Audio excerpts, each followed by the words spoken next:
됩니다. 함께하면 됩니다. 백운기의 정원TV 함께하면 곧 100만 됩니다. 이야 사랑합니다. 여러분 끝까지 함께 갑시다. 함께하면 됩니다.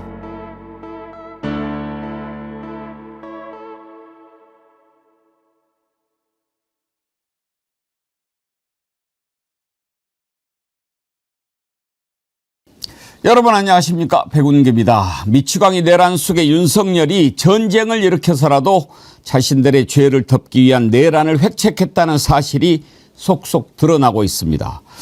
윤석열과 김용현의 일반 이적죄 공소장을 보면 이들이 평양에 무인기를 보내고 오물풍선 원점을 타격하는 등의 도발로 전쟁을 유도했던 증거들이 쏟아져 나오고 있습니다. 다행히 합참이 따르지 않아서 원점 타격은 불발됐지만 만약 김용현 지시대로 이루어졌더라면 큰 참극이 일어날 뻔했습니다. 어떤 방법과 수단을 동원해서라도 이들이 내란을 일으키려고 했던 것이 명백히 드러나고 있는데도 내란 재판부 하는 짓을 보면 분노를 참을 수가 없습니다. 조이대와 직위원이 이렇게 짜고 재판을 엉망으로 만드는 것 더 이상 두고 볼 수는 없습니다. 민주당의 결단을 촉구합니다. 생방송 백운기 정치 1번지 출발합니다. 듬뿍 도가니탕, 지금같이 이제 추워질 때는 딱이죠. 딱. 예. 속을 든든하게 데워주고 드셔보시면 다른 도가니탕보다 훨씬 국물이 진하고 또 이 스지라고 하죠. 그게 충분히 들어있어서 야 이거 실하네 그런 느낌 확 드실 겁니다. 웬만한 도가니탕 식당 가서 시키면 10,000원 훌쩍 넘죠. 근데 5,900원에 식당에서 드시는 것보다 훨씬 국물도 진하고 풍성하고 그러니까요. 또 양도 풍성해요. 10개 이상 구입하시면 무료 배송할 수 있으니까요. 여러분 이럴 때 많이 사서 쟁여놓으셔도 슬기로운 거 아니겠습니까? 전화 주문하시는 걸 좋아하시는 분들을 위해서 전화번호도 알려드릴게요. 1551-3158 1551-3158로 전화 주문을 하시면 친절하게 접수를 도와드릴 겁니다. 전화로 주문해 주시면 됩니다. 이번에 5차 생산에 들어간 정어리몰 듬뿍 도가니탕 그리고 또 깜짝 특별기획 이벤트 안흥찜빵 사과도 아직 있던가요? 예, 그 사과도 좋고 여러분들 아주 많은 사랑을 부탁드립니다. 감사합니다. 정어리몰 듬뿍 도가니탕은 여러분들 잘 아시고 이 찜빵 오늘 이렇게 데워가지고 했는데 아내가 참 황 변호사님 다 드셨어요 벌써? 아, 제가 지금 아껴 먹고 있습니다. 원래 홀랑 넣어야 되는데 한 입에 이걸 아껴 먹고 있네 멘트 하려고. 예. 맛이 어때요? 근데 이게 일단 중요한 게 지금 전자레인지 데웠다고 하시더라고요. 네. 근데도 이렇게 마른 부분이 없어요. 원래 약간 겉은 이렇게 렌지 돌리면 딱딱해지거든요. 촉촉하고 중요한 거는 이 팥빵을 이렇게 먹었을 때 많이 못 먹는 이유가 너무 달아서. 그래요. 너무 달면 머리가 맞아. 아파요. 근데 지금 이게 전혀 그렇게 거부감 있는 단맛이 아닙니다. 통단팥이라 그러는데. 이 기가 막히네 이거. 찐빵 한 찐빵 하시죠? 네, 날씨가 많이 추워졌습니다. 오늘 서울은 영하 2도까지 떨어졌는데 체감 기온은 영하 6도까지. 지금 영하로 떨어진 곳도 꽤 많은데요. 갑자기 추워졌습니다. 이제 겨울이죠, 뭐 겨울 대비. 이번 가을은 좀 빼앗긴 느낌이 있습니다. 여름이 엄청 더워서 가을 기다렸는데 가을이라고 시작되자마자 비가 계속 와가지고요. 제대로 느끼지도 못했는데 단풍이 드는가 싶다가 져버리고 이렇게 또 영하로 떨어지니까 가을을 빼앗긴 느낌 좀 아쉬운 느낌이 있습니다만 또 이러다가 또 한번 싹 가을 왔다가 가지 않겠습니까? 오늘 변산에는 눈이 왔다고 박순옥님. 제주 산지에는 눈이 있다는 예보가 있었는데 박순옥님 변산에는 첫눈이 옵니다. 아 그래요? 예. 첫눈은 반갑죠. 예. 원래 그리고 변산 지역에 눈이 많이 오죠. 서해안 쪽에. 첫눈 소식 감사하고요. 오늘 뒤에 멋진 배경은 이채양명 공명주 강세환 님이 이메일로 보내주신 사진입니다. 경기도 가평의 운악산 명품 바위라고 하는데요. 예, 근사합니다. 오늘은 명품 바위 배경으로 이렇게 또 진행해 보도록 하겠습니다. 오늘 특별히 환영할 분이 한 분 계십니다. 김혜윤님인데요.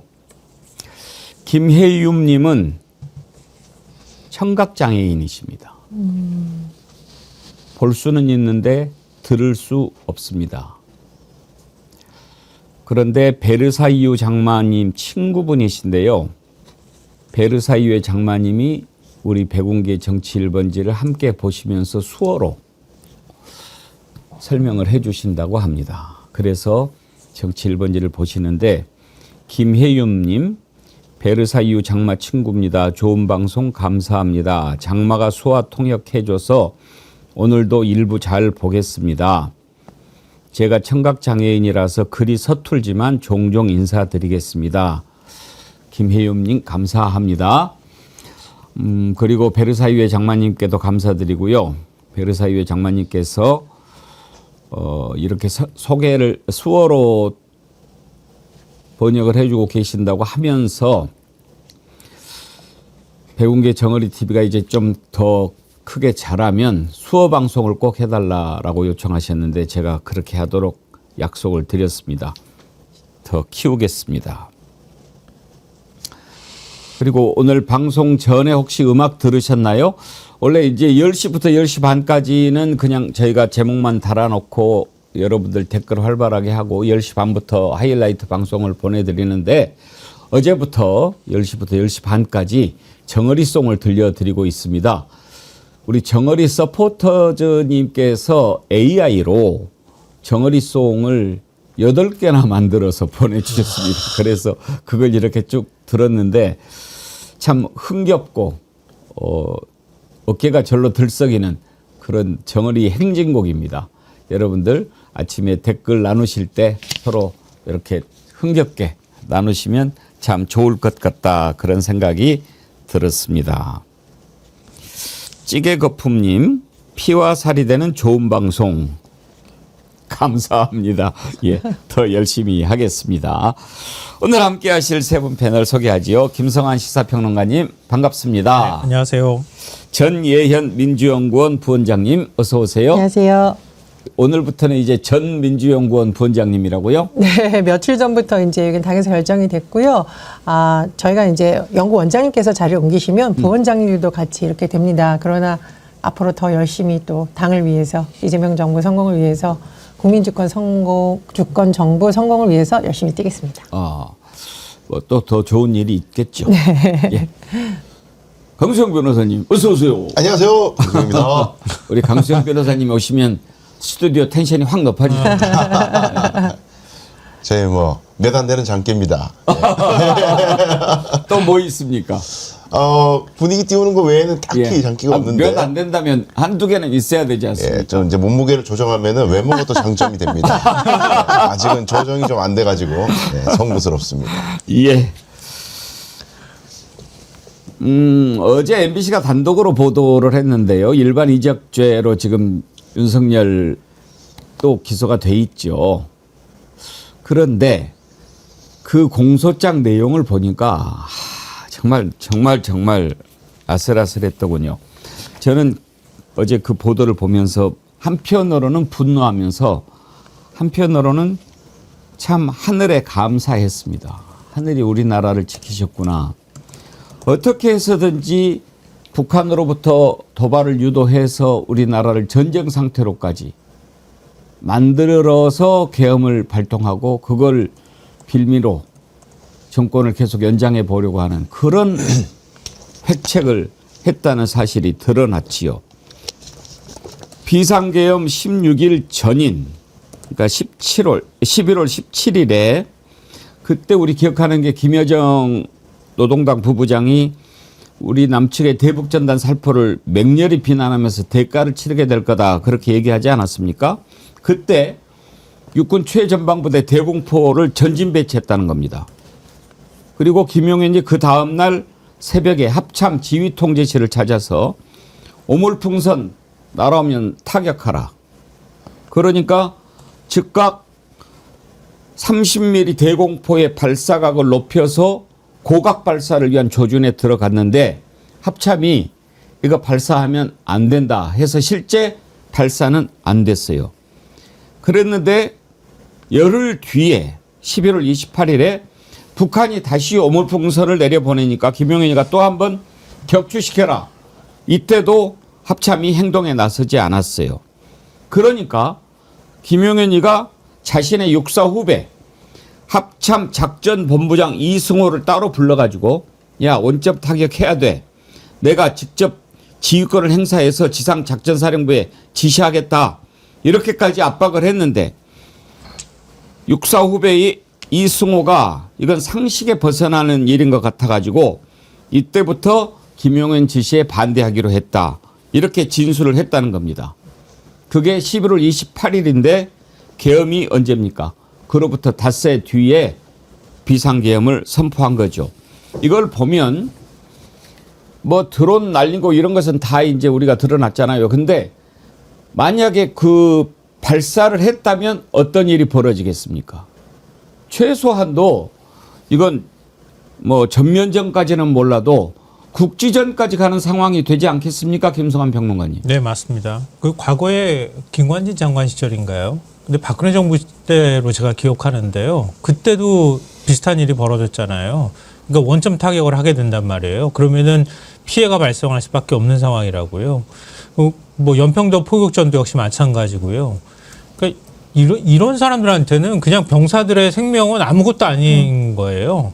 그러니까 자기들이 어떤 정치적 목적을 위해서라면은 병사 몇 명쯤 죽는 거는 아무렇지도 않게 생각하는 이런 자들이 대한민국 국방부 장관, 대통령으로 있었다는 게 정말 소름 끼친다 이런 생각이 들고요. 그러니까 이게 사실은 한반도에서 더 큰 문제가 뭐냐면 단순히 국지전으로 정말 끝날 것이냐 아니면 우발적 충돌로 전면전으로 비화할 것이냐 이거 경계가 굉장히 모호하다는 거잖아요. 그래서 미국이 굉장히 한국에 어찌 보면 독재 정권을 불신했던 것도 이제 그런 데서 비롯된 것이거든요. 그러니까 작전 통제권도 미국이 이양 안 하려고 했던 것도 어찌 보면 우리 입장에서는 굉장히 자존심 상하는 일이지만 미국 입장에서는 한국 정권을 못 믿겠다고 하는 것도 깔려 있단 말이에요. 그런데 윤석열 정권은 실제로 그런 행동들을 옮기려고 했다는 게 대한민국 국민으로서 도저히 납득도 안 되고 정말 분노감에 사로잡힐 수밖에 없는 소식인 것 같습니다. 서호님, 밝혀진 것만 이 정도니 얼마나 미친 짓을 했을지 짐작도 안 갑니다. 윤석열은 대통령이고 김용현은 국방장관이죠. 대통령은 국민의 생명과 재산을 보호해야 되는 거고 김용현은 국방장관, 나라 국방 지키라고 한 자리인데 그 자리에 있는 자들이 전쟁을 일으키려고 했다라고 하는 겁니다. 이건 뭡니까? 갑자기. 예. 그거 좀 이따가 다루겠습니다. 갑자기 튀어나오면 제가 당황합니다. 그런데 지금 우리가 이런 짓을 해서라도 전쟁 일으키려고 했다는 거 알지요? 알았는데 이렇게 탁탁 나오잖아요. 근데 강수영 변호사님, 이제 우리가 네. 전쟁을 일으키려고 했다. 그래서 맨 처음에 그냥 단순히 외환 유치 이렇게 생각했는데 법조문을 보면 외환 유치죄를 적용하려면 적과 통모를 해야 된다라고 네. 하는 것 때문에 외환 유치는 아니고 그렇죠. 이적으로 이제 기소를 한 건데 네. 궁금한 것은 네. 내란과 외환의 죄를 이제 다 저지른 것 아니겠습니까? 네. 그러니까 이적이라는 게 외환이죠. 외환의 장애 있습니다. 예.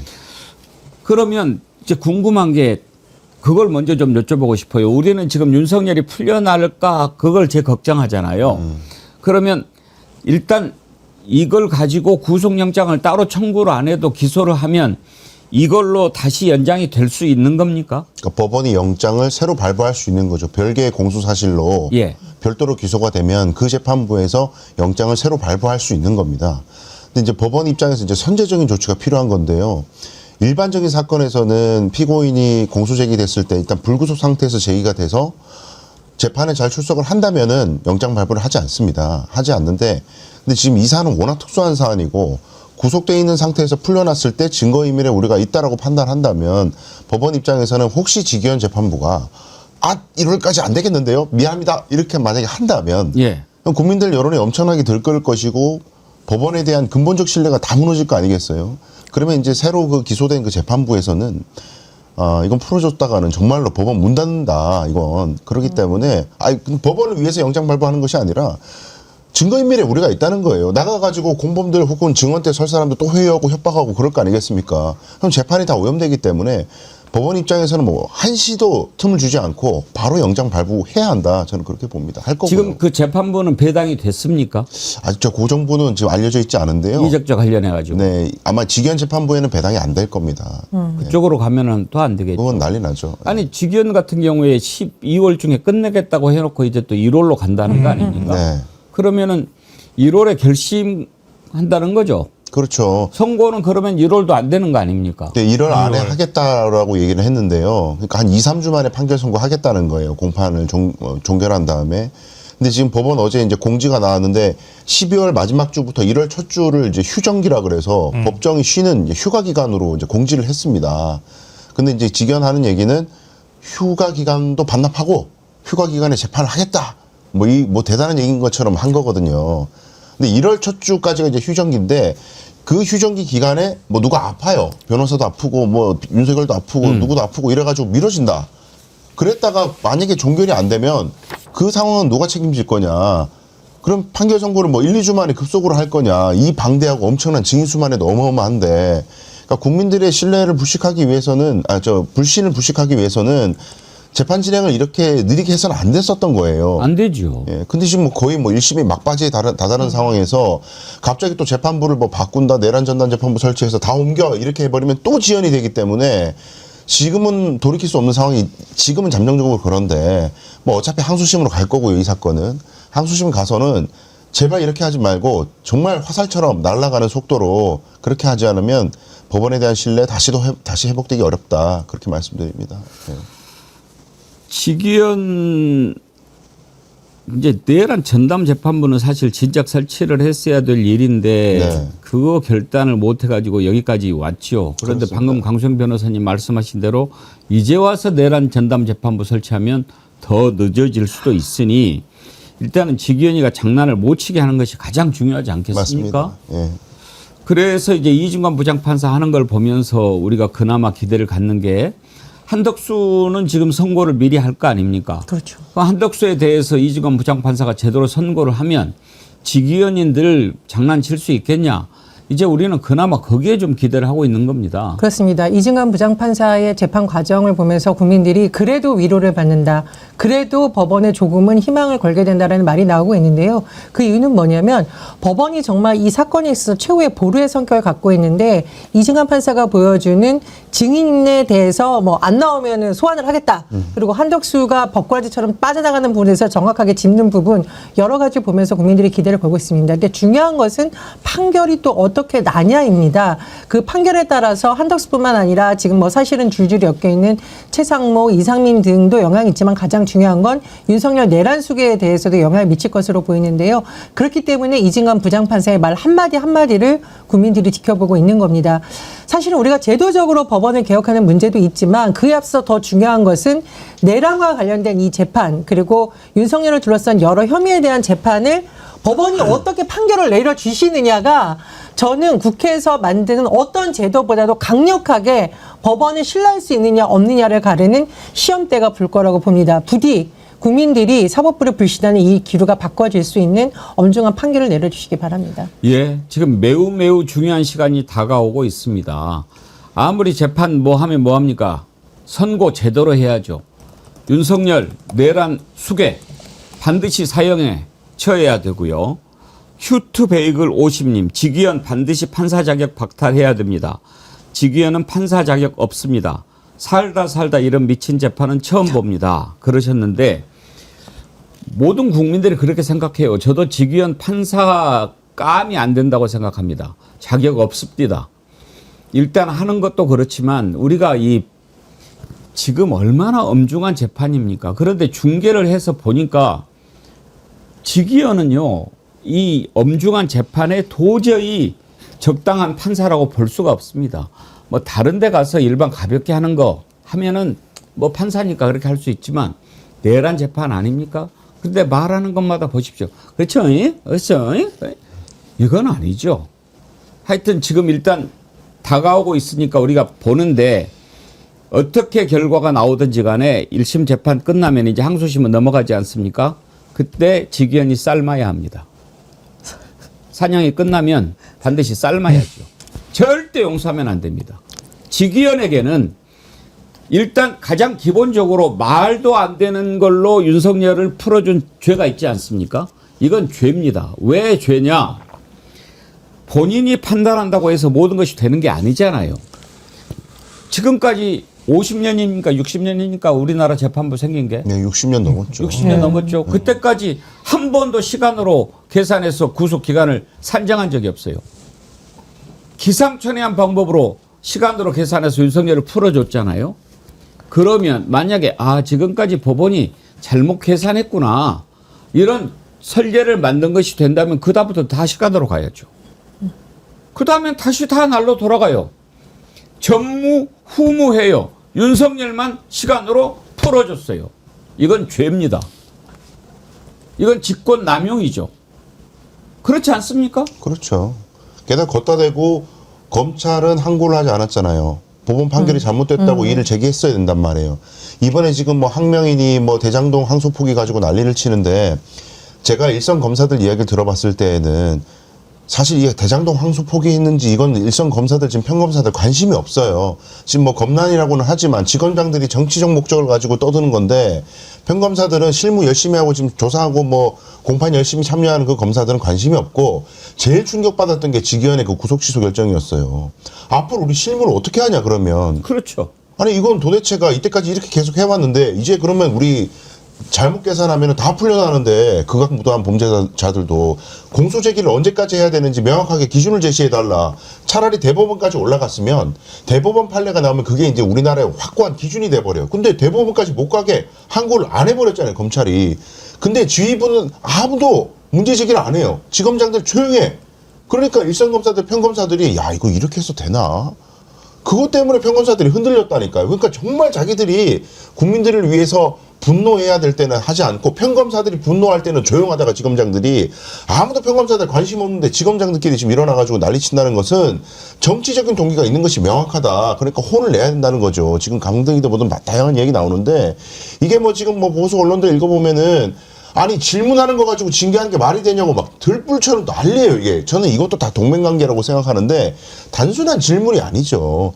정치적 의도를 가진 질문이고 그게 단합된 질문이기 때문에 정치 활동으로 보고 징계를 해야 된다는 겁니다. 네. 직위원 절대 용서 안 됩니다. 이거 재판 끝난 다음에 반드시 삶아야 합니다. 우리가 함께 물을 끓입시다. 잘하는 사람은 칭찬해 줘야 됩니다. 못하는 놈은 많이 혼내고 그리고 잘하는 사람은 칭찬해주고 그게 사실은 신상필벌의 기본 원칙 아니겠습니까? 이중관 부장판사 정말 잘하고 있습니다. 저는 어제 이제 이중관 부장판사가 한덕수 재판 진행하고 있지 않습니까? 최상목 증인 나와가지고 이렇게 저렇게 이야기하는데 여전히 그 특유의 날카로운 질문 딱딱 하는 거 보면서 그래 참 잘하는구나 하는데 특히 제 가슴을 울린 게 하나 있었어요. 최상목이 말도 안 되는 이유를 대면서 뭐 자기는 반대했다라고 하면서 또 불리한 얘기는 말 안 하고 기억이 안 난다고 하고 그러니까 이렇게 질문을 하더라고요. 증인도 법대 나왔죠? 법학 전공했지요? 라고 물어보더라고요. 몰라서 물어본 것일까요? 그래서 제가 한번 찾아봤어요. 이중관 부장판사 어디 나왔나? 서울법대 나왔더라고요. 최상목이 어디 나왔나? 서울법대 나왔더라고요. 모르겠어요. 서울법대 선배인 거를. 그 얘기는 뭘까요? 너 같은 놈이 선배냐? 그 얘기 아니겠습니까? 저는 그런 느낌을 받았고요. 너 법대 나왔다며? 법대 나왔다고 그렇게 기술 부린다고 여기서 통할 것 같냐? 그런 경고도 들어있고요. 그 내용 한번 들어볼까요?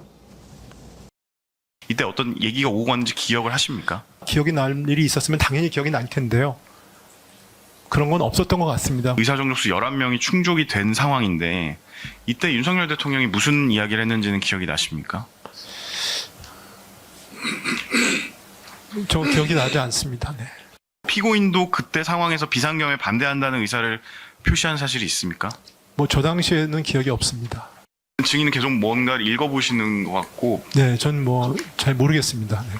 3번 접혀 있었다 이렇게 말씀하셨던 거 아닙니까? 그건 뭐 여러 번 물어보시니까 그렇게 답변을 한 것 같고요. 증인의 어떤 책임을 경감시키거나 아니면 그 당시의 정치 상황에 비추어서 예컨대 뭐 예를 들면은 뭐 대행 체제 유지하기 위한다든지 이런 다른 목적이 있어서 문건 내용을 지금 확인해 보면 이제 어떻게 보면 되게 충격적인 내용이라고 생각할 수도 있는 충격적인 내용이라고 생각할 수도 있는데 네. 뭐 국회 관련 자금 차단 이런 말도 있고요. 그다음에 비상 입법기구도 이야기도 있습니다. 그 증인은 뭐 경제관료이시긴 하지만 법대 나오셨고 법학을 전공하신 거죠? 물질적으로는? 네, 학부는 법대를 나왔습니다. 예. 그러니까 저 내용이 아무 내용을 모르시는 분이 보는 거랑 다를 수도 있을 것 같습니다. 그러니까 제가 말씀을 드린 취지는 이걸 봤을 때 굉장히 법을 아시는 분은 굉장히 충격적인 내용으로 이해할 수도 있기 때문에 여쭤보는 겁니다. 그러니까 저는 그러니까 저 내용을 제 기억으로는 저 내용을 인지를 했던 거는 우리 간부의 말밑에 인지를 했기 때문에 그런데 그때 봤을 때는 조악하다는 말씀을 드리는 이유가 예비비나 보조금을 지금 어떻게 확보하거나 차단할 수 있는 게 아니지 않습니까? 그러니까 저거는 좀 이 예산 프로세스를 잘 모르는 사람이 만든 거 아닌가라는 생각을 나중에 이제 했습니다. 그래서 제가 조악하다는 말씀을 드리는 거고요. 지금 보니까 저 내용을 재판장님처럼 말씀하실 수 있지만 당시 대접견실 상황은 적어도 제 입장에서 봤을 때는 그 계엄 상황을 저는 제 개인적으로는 도저히 수용할 수 없는 상황이었고 그러니까 그때 그 대접견실 상황에 대해서는 저는 사실은 집중할 당시엔 필요가 없었습니다. 다만 그때 외환시장이 열려 있었거든요. 미국이나 경우에는 지금 낮이지 않습니까? 유럽은. 그러면은 한국에서 계엄이 있었다는 상황을 하면 한국의 금융시장이나 한국의 신인도나 이런 분이 어떤 영향을 지금 주고 있을까? 저는 안에 앉아 있지만 그 부분이 저로서는 저도 평생 경제관료를 했고 이런 상황에서 그 부분이 엄두가 나지 않았습니다. 자, 김성환 평론가님, 일단 보신 소감을 좀 이야기해 보세요. 저는 차창목 전 부총리가요 소심한 기회주의자라고 생각해요. 이전에도 그렇게 않으신 분이야 우리 김성환 평론가. 이전에도 그랬고요. 지금도 그렇게 생각하는데요. 그러니까 지금 검사들이 선택적 분노를 한다고 얘기하잖아요. 저 사람도 선택적 기억을 지금 하고 있는 거거든요. 자기가 말하고 싶은 거는 명확하게 지금 기억을 하고 얘기를 하잖아요. 근데 자기가 말하고 싶지 않거나 자기한테 불리한 내용은 기억이 잘 안 난다고 얘기하는 상황이란 말이에요. 근데 한번 생각을 해보세요. 우리가 굉장히 중요한 결정적인 순간이라고 할 때 그 기억들은 거의 순간순간에 초 단위로 기억을 합니다. 보통의 경우에는. 지금 저렇게 선택적으로 기억하기가 어렵거든요. 전체적으로 정말 큰 충격을 받았을 때 선택적으로 기억을 하는 게 아니라 그냥 아예 기억이 통으로 사라지거나 아주 명확하게 기억을 해야 되는데 저 사람은 자기가 한 행동이나 말하고 싶어 하는 거는 굉장히 기억을 잘하고 자기와 관련해서 불리한 내용은 전혀 기억을 못 하는 거예요. 심지어는 비상입법기구 설치하는 거 그 문건 건네줬을 때 그 문건 글자가 눈이 잘 안 보여가지고 그 글자를 잘 못 읽었다는 식의 얘기를 한단 말이에요. 아니 안경 뻔하게 쓰고 있고 자기가 어떤 상황이었는지 그 글자에 뭐가 적혀 있는지 틀림없이 봤을 텐데 그 종이를 통으로 갖다 건네줬는데도 불구하고 3번 접혀 있었다고 나중에 가서 거짓말하고 나니까 계속 자기가 또 다른 거짓말을 지금 하고 있는 거예요. 그러니까 이전에도 저 사람은 한독수만큼은 아니지만 이전에도 저렇게 기회주의적인 태도를 보여왔거든요. 근데 지금도 여전히 똑같은 태도를 보이는 것 같아요. 소심한 기회주의자. 참 우리 김성환 평론가님 점잖으세요. 제가 참 신사라고 항상 생각하는데 우리 애청자님들 부산이대님 주디를 그냥 각 비비볼까? 주디를 막 삐비볼까? 네, 이렇게 읽으면 됩니다. 정말 정의는 살아있다님 뒤통수를 그냥 팍 한 대 때려주고 싶네. 그런 생각 들지 않습니까? 저는 어떤 느낌이 들었냐면 그 왜 정의의 여신이 한 손에는 저울 한 손에는 칼을 들고 있다라고 하잖아요. 그 사실 저는 칼보다는 법원은 법봉이라고 생각이 듭니다. 그 법원의 엄중한 판결 땅땅땅 내리치는 걸 딱 들었는데 그 법꾸라지처럼 싹 빠져나가려고 하니까 이진강 부장판사가 망치 들고 탁 떠오르는 그런 장면이 탁 상상이 됐습니다. 그 왜 이진강 부장판사가 비상입법기구나 국회에 관련된 비협조를 얘기했냐면요. 제가 느끼기에는 비상입법 기구라는 것은 국회 해산을 전제로 하는 겁니다. 그러니까 아니 당신이 법대 나왔으면 이런 거가 얼마나 불법이고 위헌인지 알 텐데 그따위로 얘기한다고? 라고 탁 친 것 같고요. 국회 관련 자금 차단 이런 부분도 탁 짚은 건 뭐냐면 제가 보기에 박성재 법무부 장관이 계엄의 위법성, 위헌성을 잘 몰랐다는 식으로 자꾸 빠져나간 부분을 딱 염두에 두고 몰랐다고 말도 안 되는 소리 하지 말아라고 탁 차단한 것으로 보입니다. 그래서 저는 지금이야말로 법원에 가지고 있는 이 법봉의 무게가 얼마나 무거운지 이진강 부장판사가 마음속으로 아마 법봉으로 미꾸라지 탁 내려치지 않았을까 그런 상상해봤습니다. 그러니까요. 이게 그 거짓말인 게 너무 명확한 건 저때 당시에 저 상황은 지금 영화를 쓸 수도 있을 거예요. 본인이. 각본을 써서 연극으로 아예 연출할 수 있을 정도로 수도 없이 되뇌었을 거예요. 그날 상황. 왜냐하면 변호사들과 지금 엄청 미팅을 많이 했을 거란 말이에요. 변호사들은 수도 없이 질문을 하고 정리를 했어요. 제가 변호사라도 그날 있었던 걸 객관적으로 얘기를 해주셔야 우리가 뭘 가리고 뭘 좀 과장하고 이걸 정할 수 있으니까 일단 말 그대로 해주세요. 이래가지고 스토리가 다 나와 있단 말이에요. 근데 그중에 기억이 안 나야 될 것들을 변호사의 코치를 받은 거죠. 이 부분은 기억이 안 나야 합니다. 오케이. 기억 안 나요. 이제 이렇게 된 거고. 그리고 또 하나 지적해야 될 것이 방금 말씀해 주셨지만 계엄의 위법성, 그러니까 계엄 사유가 있니 없니 그 얘기를 하다가 앵커님 말씀해 주신 법대 나왔죠 증인 이 얘기가 나온 거죠. 아니 계엄 사유가 우리 법에 정한 계엄 사유가 있는지 없는지를 법대 나온 당신이 모르냐. 근데 박성재 법무부 장관의 첫 그 구속영장 기각 당시에 위법성의 인식이 없었니 이런 얘기를 하다 보니까 지금 줄줄이 내란 관련자들이 다 얘기하고 있어요. 내가 그 당시에 계엄이 위법인지는 잘 알지 못했다. 초등학생도 아는 걸. 그리고 저 같은 또 나이를 어필해서 죄송합니다. 공사학번 같은 이런 젊은 사람들은 계엄을 경험하지 못했기 때문에 법대를 나와도 계엄 사유라든지 이런 것들이 헷갈릴 수 있습니다. 아주 사문화된 법처럼 취급했기 때문에. 근데 본인은 계엄을 경험했잖아요. 살면서. 어떻게 몰라. 완전 처음부터 끝까지 싹 다 거짓말입니다. 그리고 저기 CCTV를 우리가 예전에도 공개가 됐을 때 보면 이 원본이 어떤 상황인지 잘 안 보이잖아요. 보통 네. 사본만 공개됐는데 어제 원본을 보면 형광펜이 이렇게 칠해져 있었다라는 예. 원본을 딱 들고 나왔는데 공무원이라든가 공직을 하신 분이라 한 번이라도 해봤으면 알 겁니다. 아니 그 경제부총리한테 주는 원본에 누가 형광펜을 감히 칠해서 줍니까? 그러니까 특검이 형광펜 칠한 원본을 제가 보기에 그동안 딱 갖고 있다 딱 내세운 건 뭐냐면은 형광펜을 칠한다는 것은 꼼꼼히 읽으면서 중요 내용에 우리가 적극적으로 인지를 한다라는 분이 어제 딱 원본이 공개된 거거든요. 그런 부분 제가 어제 좀 주목해서 봤고 또 하나 있습니다. 안경을 안 써서 기억이 안경을 안 쓰고 있다. 이건 또 뭡니까? 이것도 변호사들이 코치해 주는 건가요? 그렇죠. 뭐. 진짜 너무 치졸하다는 생각이 듭니다. 우습지만은 법적 책임은 피할 수 있는 꼼수다. 그렇게 보고 저렇게 목매다는 거죠. 근데 차상국 부총리는 대통령 권한 대응을 했잖아요. 예. 계엄이 정말 잘못됐다고 자기가 생각하거나 이건 위법 위헌적이라고 생각했다 그러면 대한민국을 어떻게 해서든 바로 세울 노력을 해야 되잖아요. 근데 대통령 권한 대응할 때 오히려 대한민국을 혼란에 빠뜨렸어요. 한독수보다는 나았지만 그 명분을 가지고 대한민국을 끊임없이 혼란 속으로 집어넣으면서 윤석열이 다시 돌아올지 기대하고 있었는지는 모르겠지만 어찌됐든 간에 특정 진영에 맞게 대한민국을 운영했던 사람이에요. 그러면 계엄이 정말 부당하다고 생각하면 자기가 오히려 계엄의 부당성 그리고 그것으로 인해서 발생한 혼란들을 어떻게 빨리 수습할 건가를 고민해야 되는데 차상목이라는 사람은 그렇게 하지 않았어요. 그러니까 계엄에 대해서 이건 정말 잘못된 일이라고 깨닫지도 잘 않았을 뿐더러 그 이후에 수습하는 과정에서도 제대로 그것들을 자기가 실천에 옮기지 못했던 사람인 거예요. 정말 비겁한 사람인 겁니다. 김영일님, 드럼통을 트랙터 바가지에 매달아서 오늘같이 시원한 날 찬물에 넣었다 뺐다 하면 기억이 날려나? 김박박 디라라님, 눈도 안 보이고 기억도 안 나는데 공무원 시험 합격은 어떻게 했냐? 한학자 김성동한테 절하고 합격했냐? 근데 강수영 변호사님, 제가 네. 재판을 안 받아봐서 잘 모르는데 그런 생각은 들어요. 한번 좀 궁금해서 여쭤보는데 네. 이렇게 막 변호사의 조력을 받아서 법기술을 부리는 것과 정말 정직하게 얘기하는 것과 어떤 것이 더 그 유리한가, 재판장의 마음을 움직일 수 있을까, 이게 궁금한데 왜 이걸 여쭤보냐면 네. 최상목이 반대를 했던 건 맞는 것 같아요. 왜냐하면 최상목뿐만 아니라 다른 사람들 증언들도 나오잖아요. 거기 보면 한덕수한테 50년 공직을 이렇게 마무리할 겁니까? 라고 얘기를 했다는 증언도 나왔고 그렇죠. 이상민한테는 보이기엔 이상민이 더 나이 들어 보여도 이상민보다 얘가 더 선배인가 봐요.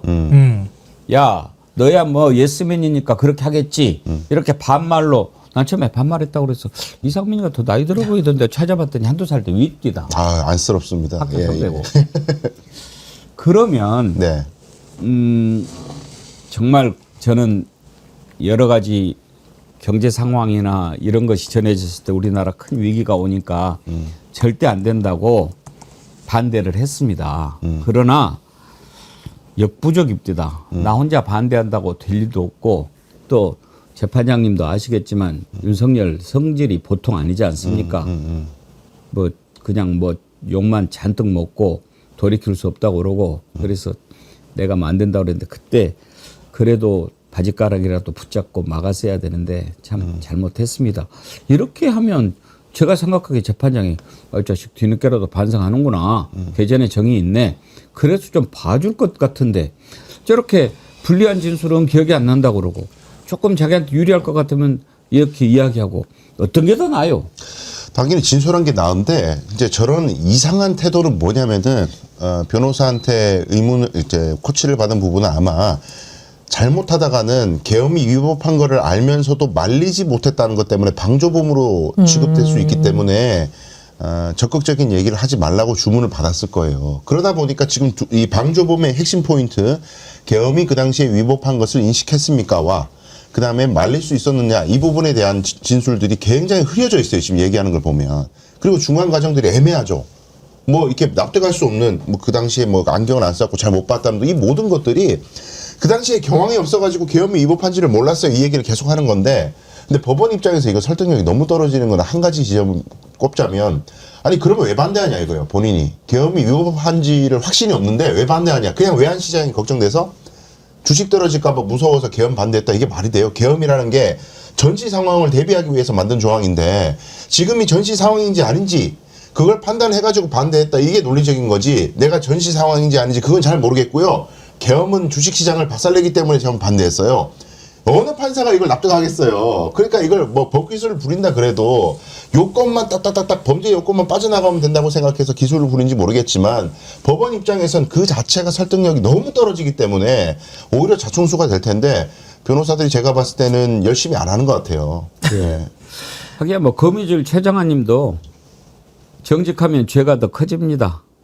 가뭄에 콩나듯이 진실을 알아주는 판사도 있습니다만 그러셨는데 그런데 최상목은 아까 뭐 소심한 기회주의자 점잖게 표현하셨는데 진짜 나쁜 자예요. 보통 나쁜 자가 아닙니다.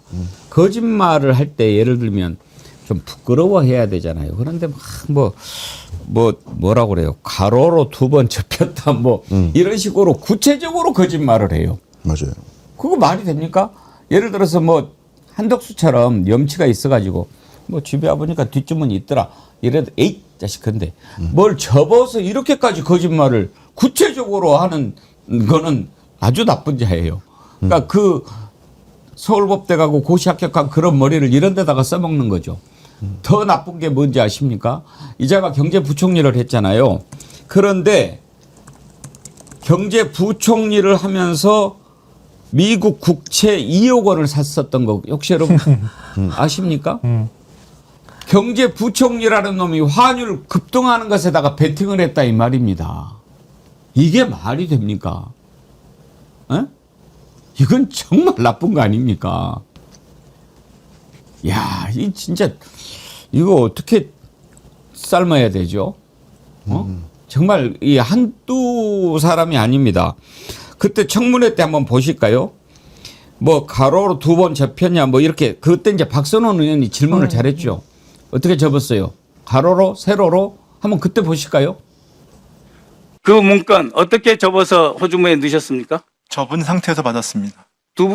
어떻게 가로로 접었습니까? 세로로 접었습니까? 뭐 설명을 드리기는 그런데 아니 그래서 형태로 접었습니다. 그러면 접혀 있는 상태 이 그 쪽지를 접혀 받았습니다. 있는 상태가 세로입니까? 가로입니까? 가로입니다.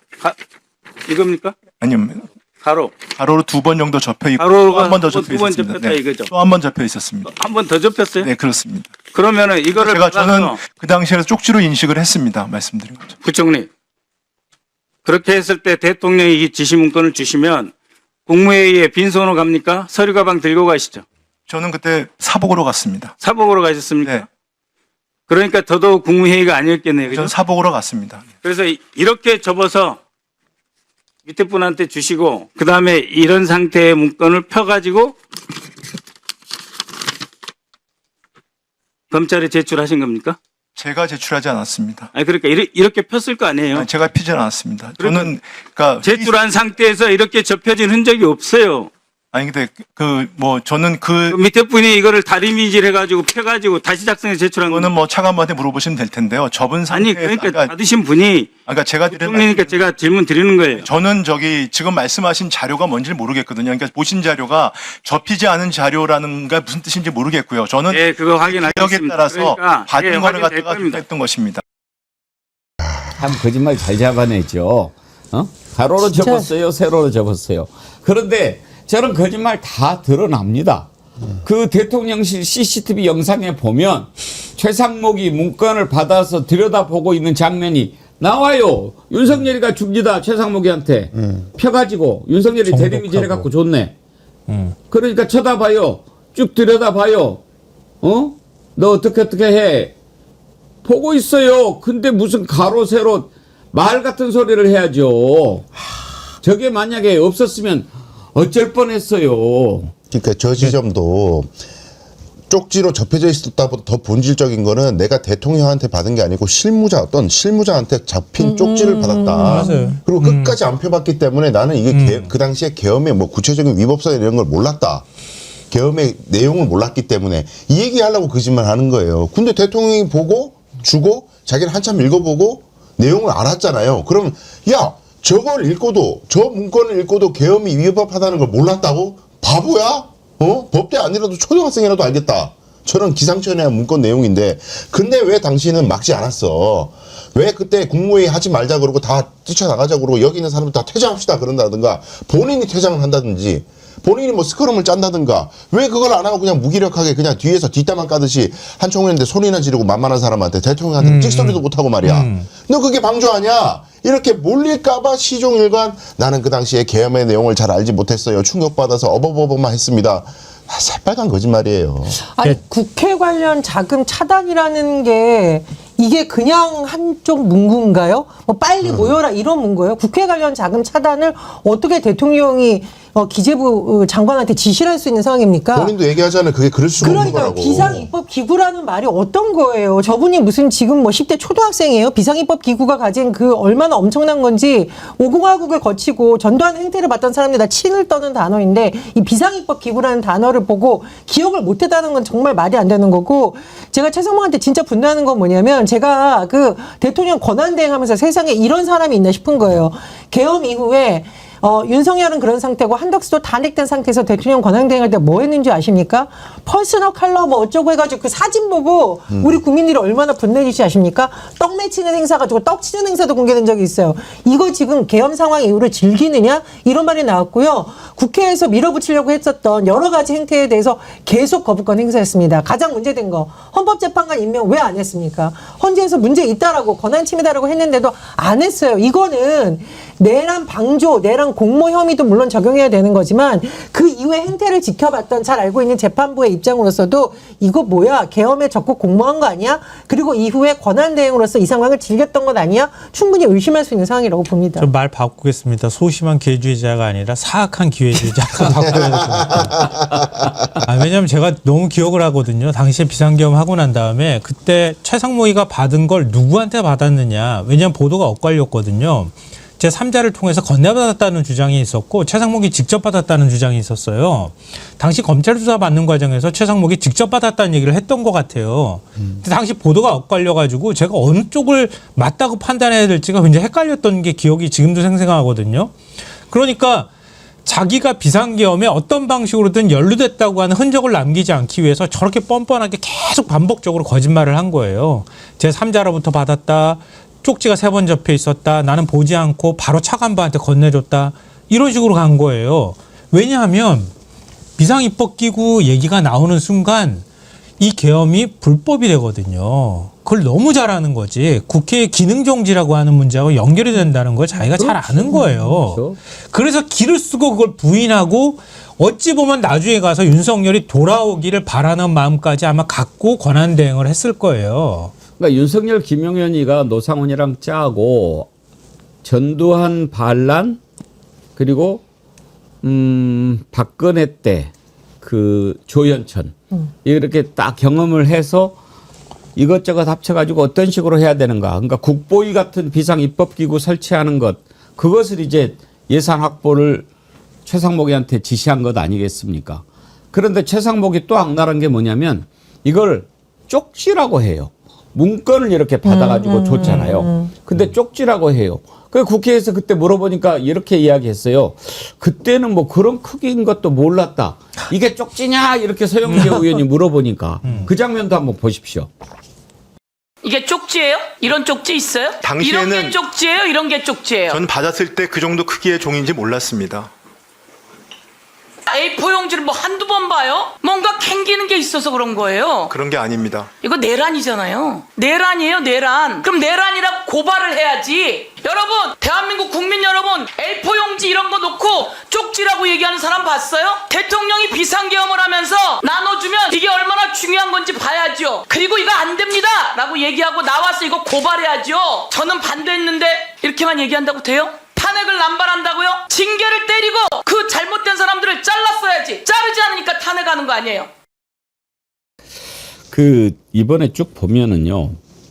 물론 이제 윤석열이가 워낙 찌질하니까 뽑아도 그런 자들만 뽑았겠지만 그래도 평생을 공직에 몸담았다고 하는 자들이 얼마나 추악하고 간교하고 못돼 먹었는지 우리가 보잖아요. 한덕수, 추경호, 최상목, 조태용 이런 자들 한번 보십시오. 이런 자들을 보면서 부모님들 너 공부 열심히 해서 고시 합격해라 이렇게 이야기할 수 있어요? 네? 아니잖아요. 정말 이건 아니잖아요.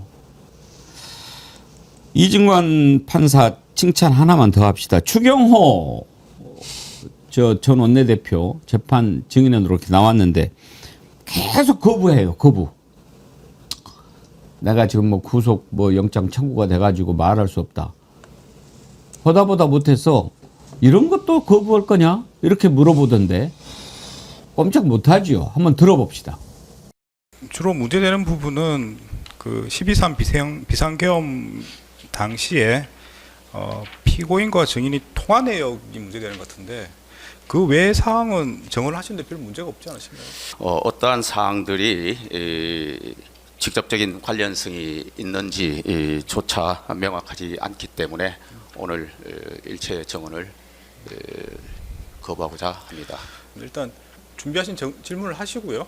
들어보시고 정언 거부를 하시면 제가 가능한지 아닌지 바로 말씀을 드리겠습니다. 증인은 윤석열 전 대통령이 비상계엄을 선포할 것이라는 사실을 비상계엄 선포 전에 아셨습니까? 같은 취지로 정언을 거부하고자 합니다. 네, 다음 질문하시고요. 네, 사항입니다. 증인은 윤석열 전 대통령이 비상계엄을 선포한 사실을 언제 어떻게 알게 되셨습니까? 예, 같은 취지로 정언을 거부합니다. 아, 이것도 거부하시는 겁니까? 이건 특별히 문제가 안 되는 질문 같은데 관련이 있습니까? 예, 제가 아까 말씀드린 대로 그런 취지로 정언을 거부하고자 합니다. 원내대표라는 게 국회 교섭단체를 대표하며 국회 내에서 당론 조율을 하거나 각종 협상, 입법 처리 등의 업무를 담당하는 것은 맞습니까? 예, 같은 취지로 정언을 거부합니다. 아, 이건 일반적인 내용이라서 답변을 하셔야 될 것 같습니다. 예, 같은 취지로 정언을 거부하겠습니다. 원내대표의 역할 등에 관해서도 예. 영장에서 이런저런 사항들이 적시되어 있기 때문에 아, 이 내용도 거부하십니까? 예. 국무총리가 대통령 보좌하고 행정에 관하여 대통령의 명을 받아 행정각부를 통할하는 역할을 한다는 것은 알고 계십니까? 예, 그럼 제가 직접 뭐 확인드릴 사항은 아닌 것 같습니다. 예, 정언을 거부합니다. 증언 거부권 그런 거 아니야. 이 아저씨야. 증언 거부권은 저게 아니고 자기가 좀 형사처벌 받을 위험이 있는 질문을 받았을 때 이 대답을 잘못했다가는 나의 유죄 판결의 근거가 될 수 있는 말을 할 수도 있다. 이런 거는 증언을 거부할 수 있는 권리를 줘요. 개별 질문에 대해서 판단하고 증언 거부를 해야 되는 거예요. 무지성이라고 그러죠. 요즘 저 젊은 사람들의 말로. 무조건 그냥 난 증언 거부해. 저렇게 돼버리면 오히려 본인 재판에 안 좋은 영향을 줘요. 그렇겠죠. 왜냐하면 법원 입장에서는 저는 저렇게 왜 그러겠어요. 어설프게 뭔가 조금이라도 말하다가 실수할까봐 그냥 통으로 날려버려. 이건 뭐냐면 변호사가 얼마나 열심히 조율을 했겠어요. 자, 요거는 요렇게 저렇게 나 막 잘 모르겠어. 나 그냥 거부할래. 나 기억도 못할 것 같고 떨려가지고 나 지금 무서워. 다 거부할게. 이거. 인정신문은 증언했을까요? 그거는 했대요. 그것만 했대요. 그것만. 증인 이름이 뭡니까? 그것만 했대요. 증언을 거부하겠습니다. 네 한마디 하고 30차례 질문했는데 다 증언 거부하고 자기 신분이 뭔지 얘기할 때만 딱 한 번 네 이렇게 얘기했답니다. 제 웬만하면 용어를 순화해서 쓰려고 하는데 국민의힘 의원들 진짜 이거 개망신이다. 국민의힘 의원들이 뽑은 원내대표가 지금 법정에서 보여주는 태도를 보십시오. 이 개망신이에요. 누가 뽑았습니까? 국민의힘 의원들이 원내대표로 세운 인물이에요. 진짜 장동혁 지금 대표도 문제지만 한때 저당의 원내대표였던 사람의 저 모습을 보십시오. 진짜 국민의힘 의원들 부끄러워서 진짜 고개 들고 다니면 안 됩니다. 이거는. 저런 자들이 윤석열 때 다 좌우한 거 아닙니까? 우리가 이제 이진관 부장판사 참 하는 재판을 보면서 그나마 기대를 하고 있는데 아까 말씀드렸죠. 잘하는 사람은 칭찬하면서 우리가 힘을 실어주고 못하는 자는 계속 지켜봐야 합니다. 어차피 지금 직위원이 날리기는 지금 힘들 것 같아요. 우리가 어떻게 해서든지 해보려고 했는데 이미 이렇게 시간이 많이 가버렸으니까. 그런데 계속 우리가 너 지켜보고 있다 해야 됩니다. 지금 민주당의 김승원 의원 우리가 다음 주 월요일 날 모시려고 하는데 직위원 같은 거는 판사도 아니다. 이 김승원 의원이 판사 출신이에요. 그런데 그렇게 평가를 합디다. 들어보시죠.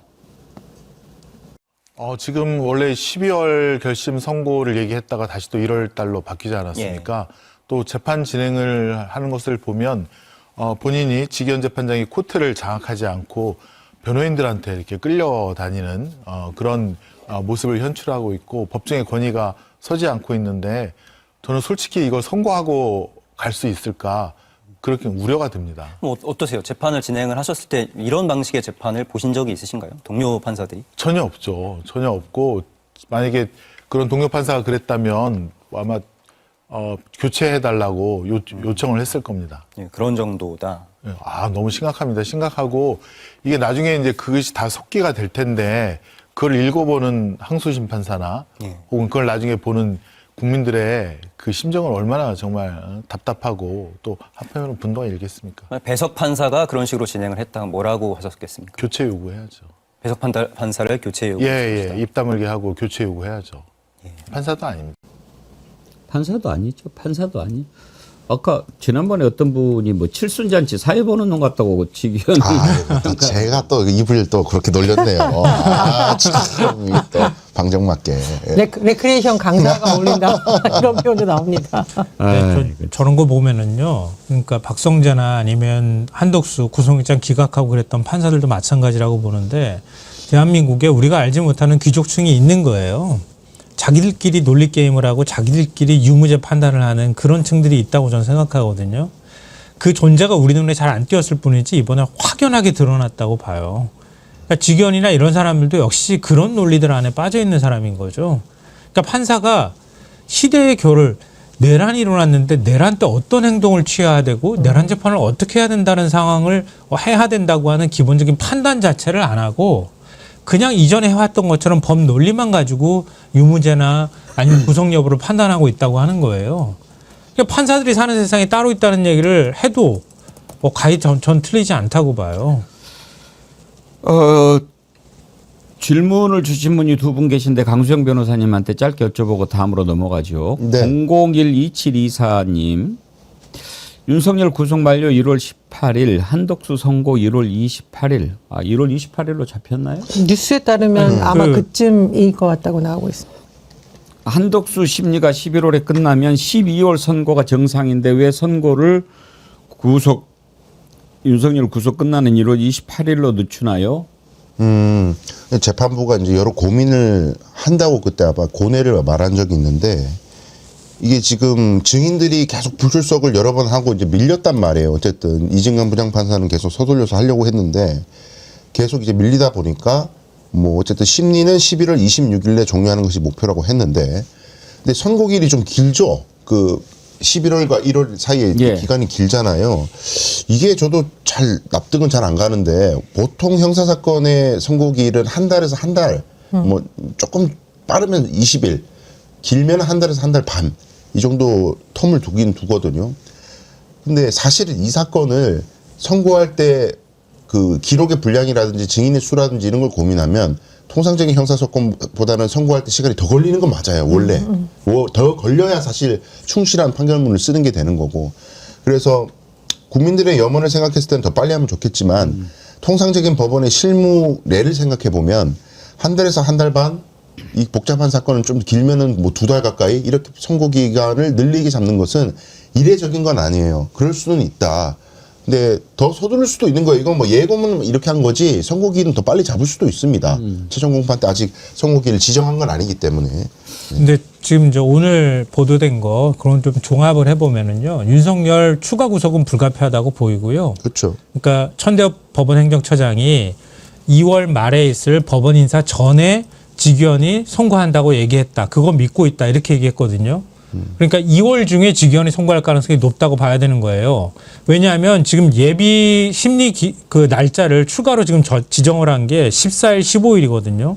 그럼 그때 변론을 다 종결한다 하더라도 결국 선고까지 한 달을 잡아도 2월 말 정도 전에 최종 선고가 나온다고 가정을 해야 될 것 같거든요. 그래서 직위원의 경우에는 제가 볼 때 2월 초중순쯤에 아무리 빨라도 그때쯤에 윤석열 재판 선고가 나올 가능성이 높다 이렇게 봐야 되고요. 직위원은 무조건 용서가 안 되는 게요. 지가 풀어줬잖아요. 그게 1월 18일 만기가 되잖아요. 그러면 적어도 그 죄를 갚으려면 별수를 다 써서라도 1월 18일 이전에 선고를 해야 그렇죠. 그나마 용서가 되는 네, 거예요. 맞습니다. 그거는 다른 거 아무리 별 날제를 해도 이 직위원은 절대 용서가 안 되는 거죠. 네, 맞습니다. 그리고 이진관 판사의 경우에는 지금 12월에 휴정 기간 들어간다고 말씀하셨잖아요. 그러니까 이달 26일 날 변론 종결하겠다고 이미 공지를 한 상황이거든요. 그러니까 휴정기 들어가기 전에 내가 선고하겠다 이런 의미로도 이해가 가능할 것 같아요. 그래서 한덕수는 연내 선고가 나올 가능성이 매우 높다 이렇게 봐야 될 것 같습니다. 하나 더요. 김영일님께서요. 강수영 변호사님, 전혜연 부원장님, 김성환 평론가님 곧불 조심하시고 윤석열, 김건희의 3년 동안의 추악한 민낯을 들출 수 있는 국가 기록물 다 까볼 수는 없나요? 이거는 입법사항일 거예요. 특별법 같은 걸 만들어야 됩니다. 예. 마치 이제 우리가 과거사 중에 이제 광주 민주화 운동이라든지 여러 변곡점에 관련된 특별법이 제정된 적이 있었는데 그런 것들을 입법으로 해결을 해가지고 조기에 공개할 수 있도록 결단을 내려야 될 거예요. 지금 뭐 특검만 의지해가지고 국민들이 특검에서 발굴해가지고 수면 위로 올리면 이게 언론에 보도돼서 겨우 알고 이런 것들이 이제 국민들 입장에서는 우리 손으로 보지 않고 묻히는 게 있지 않을까 의혹을 가질 수밖에 없는 거예요. 그래서 민주당이 적극적으로 내란 종식을 위해서도 이게 뭐 단기간에 끝나는 종식이 있겠습니까? 이런 내란은 그 정권을 청산하는 문제이기 때문에요. 12월 3일에 있었던 내란뿐만이 아니고 그 정권 전체에 있었던 일을 청산하는 과정은 앞으로 얼마나 시간이 오래 걸리더라도 반드시 그 전제 작업을 쉽게 해야 된다. 그런 생각이 듭니다. 예. 다음으로 넘어가겠습니다. 노상원도 이제 재판 받고 있는데 징역 3년 구형 이걸 듣고 놀란 분들이 꽤 많으셨어요. 어제 저녁에 어떤 그 연세가 지긋하신 그 분이 저한테 전화를 하셔가지고 노상원이 징역 3년 구형을 받았다는데 말이 되는가? 그러시는 거예요. 어제 제가 방송 때 설명을 해드렸는데 아직도 궁금해하는 분들이 많으신데 이건 이제 다른 겁니다. 지금 노상원이 받고 있는 혐의가 여러 가지가 있는데 일단은 내란 주요 임무 종사로 재판 지금 받고 있죠.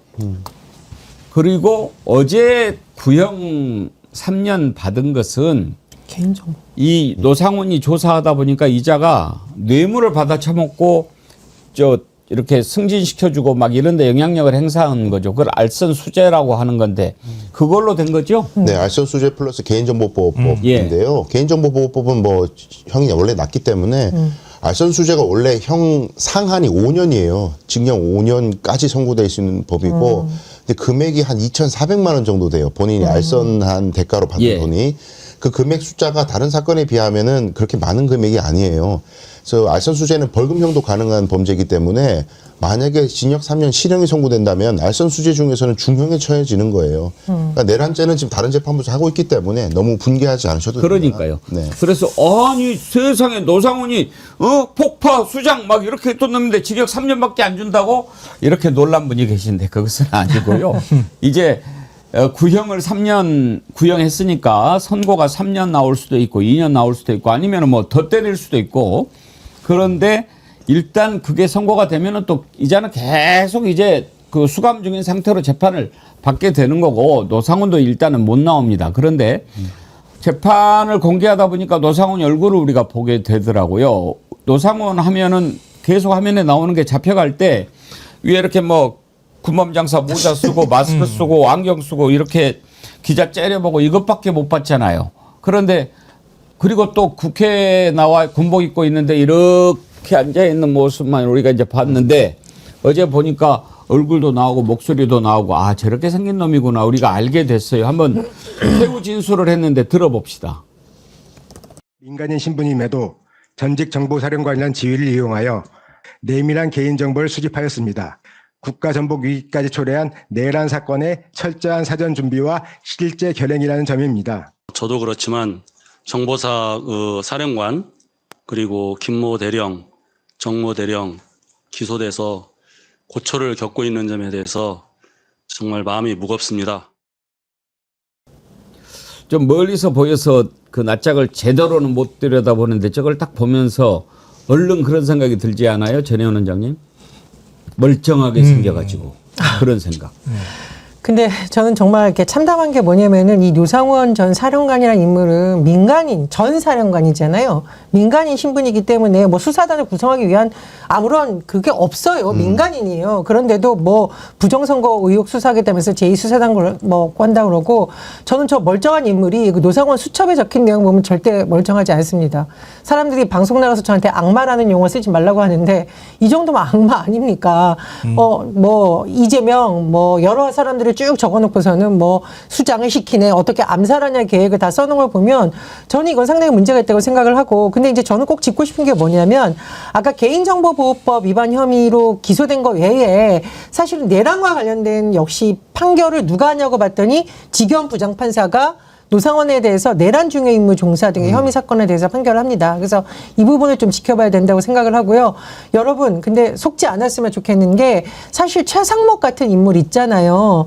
인선됐을 때 우리가 여기서 다룬 적이 있어요. 그나마 좀 낫지 않을까. 그러나 지금 보니까 어떻습니까? 참 찌질하고 우리 평론가님 말씀되신 대로 사악하지 않습니까? 그래서 저는 이제 재판부에 나오기 위한 일종의 전략을 변호사들하고 짰다고 생각을 하고요. 그러나 노상원 수첩을 보면 이 윤석열과 내란에 관련된 인물들이 얼마나 사악한 계획을 짰는지 그 실체가 지금 드러나고 있다고 봅니다.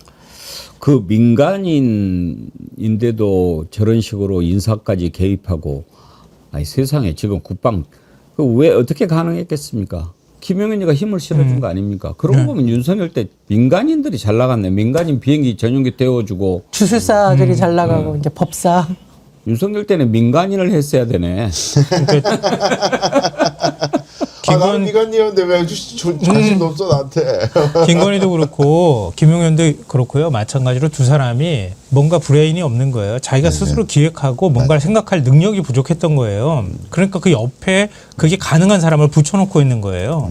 김용현이라는 사람도 노상원이라고 하는 정보사 출신이고 뭔가 계획서 만들어와 이러면 기획해가지고 뭔가 착착착 해가지고 오니까 그런 사람을 옆에 붙여가지고 구체적으로 너가 기획하고 하면 돼라고 얘기했는데 그 사이에 노상원은 어떻게 했습니까? 군 인사에 개입하면서 떵떵거리고 다녔던 거예요. 심지어 전보듯이. 더 비극은 그 노상원 또 비단아 씨한테 또 전보고. 오늘 나쁜 자들 다루다 보니까 시간이 빨리 가버리는데요. 끝으로 한 가지만 더 짚어보겠습니다. 이제 국힘당은 갈 때까지 다 간 것 같습니다. 제가 그제 이제 정리를 좀 해야 된다라고 했는데요. 장동혁은 지난번에 우리가 황교안이다라고 얘기했잖아요. 그게 문제가 됐는데도 이거 다 계획된 준비된 발언이었다라고 하는데 그런 것 같아요.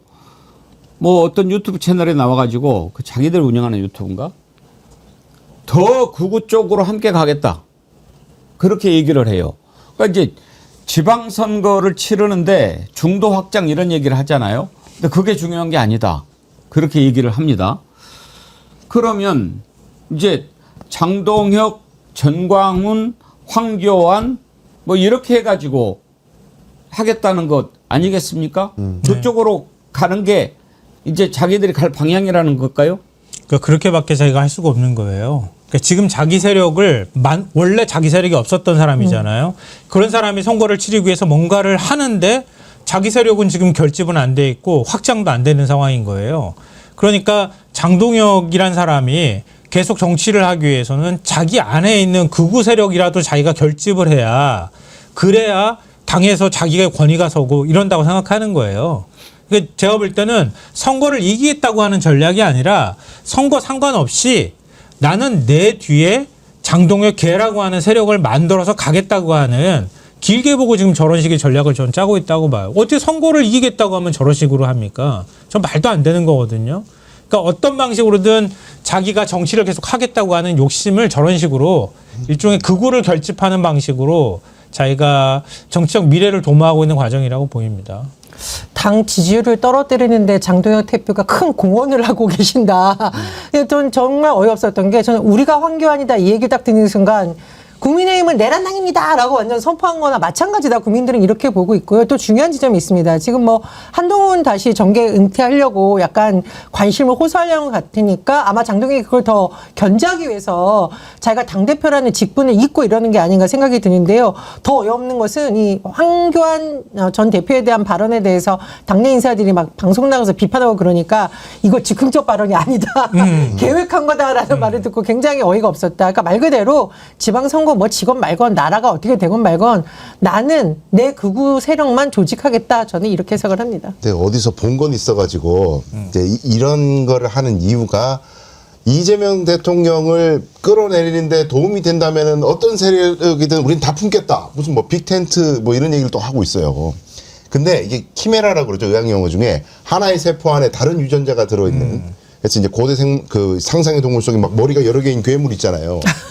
지금 키메라로 가고 있어요. 왜냐하면 본인 생각에 지금 여론을 선동할 때는 그런 게 좋을지 몰라요. 이재명 대통령을 규탄하는데 우리 모두 모입시다. 좋을지 모르겠으나 본인이 처해 있는 현실은 지방선거 앞두고 그 수많은 분파들이 합치는 순간 우리도 지분 내놔.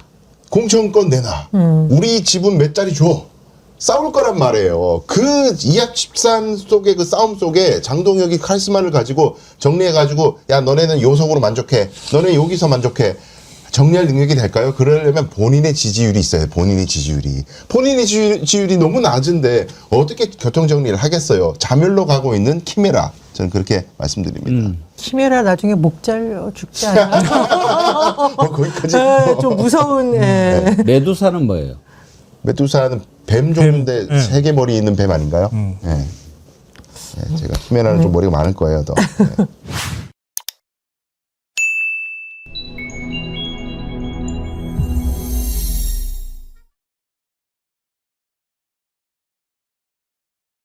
네, 지불리의 손자병법 민주당의 김병주 최고위원님 어서 오십시오. 네, 안녕하세요. 너희는 뭐다, 너희는 뭐다. 정말 네. 지금까지 들어본 민주당 멘트 중에 최고로 꼽습니다. 아이고, 네, 좋아요. 그렇죠. 그래. 장동혁이가 진짜 가백한 거죠. 네, 정강훈이다 하는데 수식어가 빠졌잖아요. 예. 한교안이다 했는데 한교안이 어떤 인물이에요? 그러게 말이에요. 네, 참. 어제 대법원 앞에서 1인 시위하셨던데요. 네네. 뭘로 하신 거예요? 사법부의 내란 수사를 촉구하는. 네, 지금 사실 사법부의 내란 수사. 네네, 내란 수사를 촉구하는 1인 시위를 12월 3일까지 할 예정입니다. 예. 왜냐하면은 지금 내란 12월 3일 1년이 다 돼 가는데도 불구하고 내란에 주불은 꺼졌지만 잔불들이 너무 많이 있고 사법부는 주불 조처리 그대로 손도 못 대고 있어요. 사법부가 사실은 내란이 일어난 밤에 긴급 회의를 열었거든요. 그리고 뭘 회의했겠습니까? 계엄하에서는 군사법원이 운용되는데 민간인들 13개 범죄에 대해서는 군사법원을 넘겨야 돼요. 그런 이양에 대한 회의를 한 걸로 저는 추적을 하거든요. 추정을 하기 때문에. 그런데 사실 행정부라든가 군이라든가 이런 데는 수사나 자체 조사가 이루어지고 있는데 유일하게 사법부에 대한 내란 동조는 수사가 안 이루어지고 있기 때문에 조의대라든가 법원 행정처의 수사를 촉구를 지금까지 계속해 왔는데 언론에서도 주목을 안 하고 있고 안 하고 있고 그래서 제가 어제 메시지를 내고 그대로 있어서는 안 되겠다. 12월 3일까지 행동해야 되겠다. 수사할 때까지. 그럼 그 수사는 어디서 하는 겁니까? 그건 내란 특검에서 해야 되는 거죠. 특검 일단. 앞에서 시위를 했어야 되는 거 아닌가요? 일단 뭐 왜냐하면은 이쪽이 대법원 타겟이다. 여기를 해라. 네. 특검 앞보다도 적시를 해주시는 거군요. 네, 그렇죠. 네. 아니 아까도 그 얘기 했어요. 지금 내란 전담 재판부 사실 진작 만들었어야 되는데 사실 그거 너무나 아쉽고 그렇죠. 지금 바꾸자니 재판이 늦어질 가능성이 있으니 직위원이 하는 것을 우리가 똑똑히 지켜보면서 딴짓 못하게 하는 것도 중요하고 일단 1심 재판 끝나면 저 직위원이는 반드시 삶아야 된다. 그렇죠. 저 절대 용서하면 안 됩니다. 네, 그럼요. 네. 직위원이 한 거 보십시오. 그러니까요. 네. 저건 정말 그 특별법이라도 만들어서 직위원은 처단을 해야 된다고 생각합니다. 어떻게 재판을 저런 식으로 합니까? 그럼요. 직위원도 그렇고 조의대도 그렇고 법원 행정처장도 저는 마찬가지라고 봐요. 법원만 지금 내란에 관계된 손을 못 댄 겁니다. 지금 국무위원들 보십시오. 한덕수를 비롯해서 그때는 뭐 다 반대했다는 했는데 국무회의 한 거는 지금 수사가 이루어지고 있는데 대법원에서 실제 긴급 12.3 내란이 일어나고 회의하고 이런 것들에 대해서는 조사가 전혀 수사가 이루어지지 않고 있거든요. 저는 여기에 조의대 대법원장 비롯해서 그 핵심 참모들은 내란에 부하 수행했다라고 저는 보고 있기 때문에 처음부터 계속 요구를 하는데 거기에 주목을 못하는 것 같아요. 그래서 국회에서도 또 장외에서도 같이 지금 하고 있습니다. 네.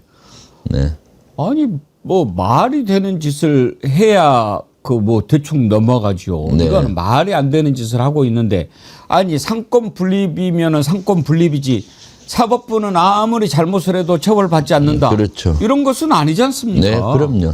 이거 어떻게 이런 경우가 있는지 저는 요즘에 하는 거 보면서 야 사법부가 도대체 그동안에 어떻게 해왔는지 알겠다 싶더라고요. 네, 그럼요. 사법부 카르텔이 너무 견고하죠. 그러니까 조의대를 중심으로 해서 보십시오. 직위원 재판부가 윤석열을 풀어주고 지금 재판하는 모습도 그 모습인 거고 조의대는 또 범란을 일으켰잖아요.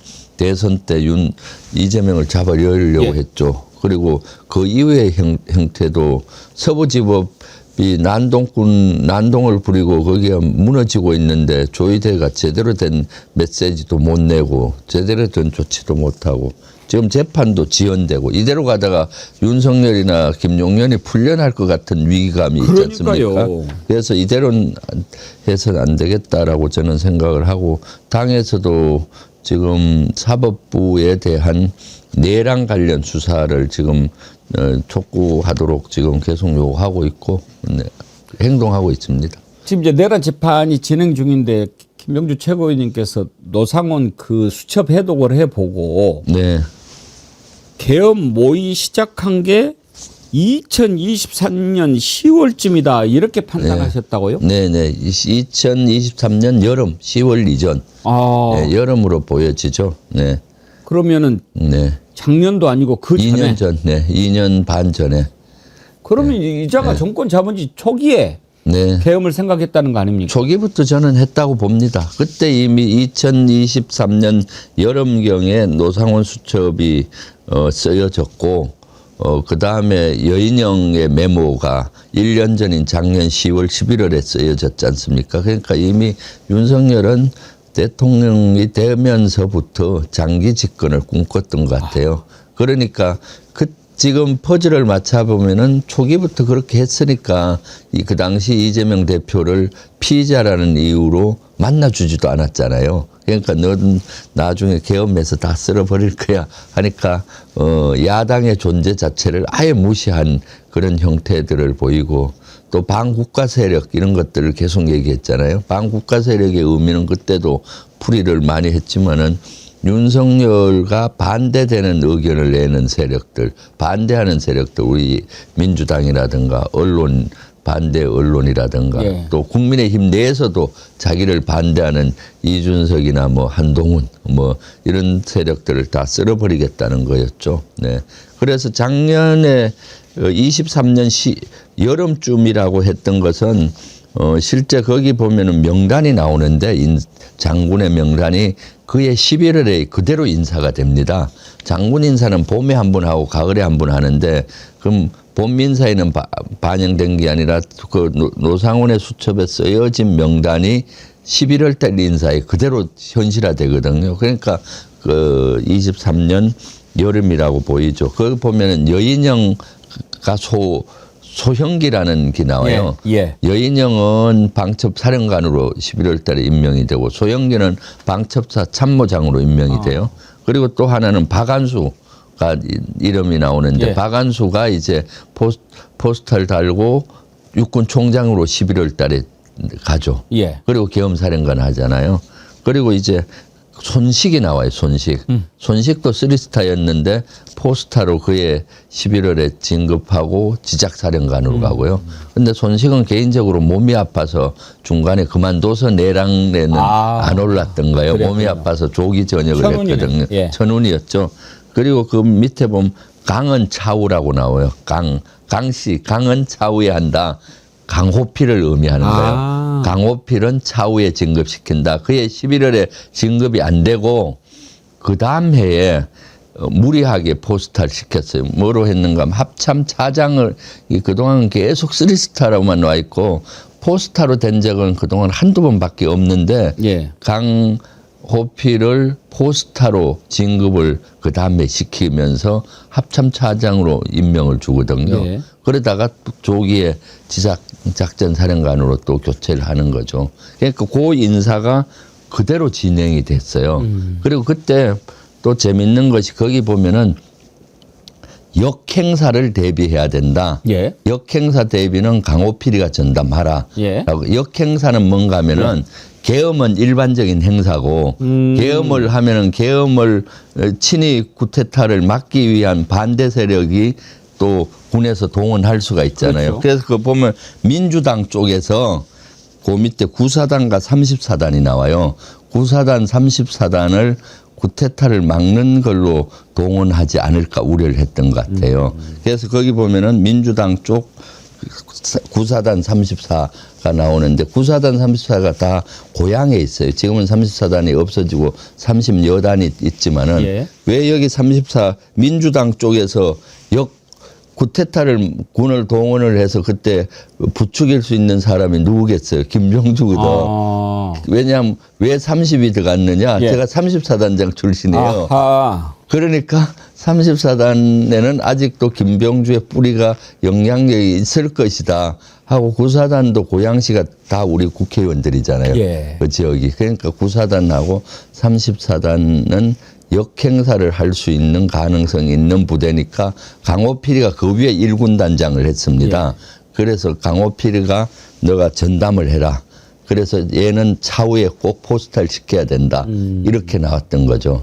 그리고 그 다음에 포스타를 시키고. 그런 군 인사가 다 이제 계엄 준비 단계였다. 2년 전에 그 명단 노상회 수첩에 나오는 그 명단 그대로 2달 후에 이렇게 진행이 됐던 거죠. 그렇기 때문에 23년 이것은 여름에 이 노상원의 수첩은 작성이 됐을 확률이 있고 그다음에 방첩사령관 여인영의 메모는 그 1년 후 그리고 지금부터 1년 전인 작년 10월에 이 내용들이 업데이트가 됩니다. 업데이트 되는 내용이 재미있는 거 보면 노상원의 수첩도 핵심 정치인들을 수거 대상으로 명시하잖아요. 이재명부터 이렇게 근데 노상원의 수첩에는 2년 전에 이준석이가 나와요. 이제 그 윤석열의 눈에 가시가 그때는 이준석이었거든. 그렇잖아요. 나중에 그런데 한동훈이고. 여인영의 수첩은 한동훈으로 바뀌어요.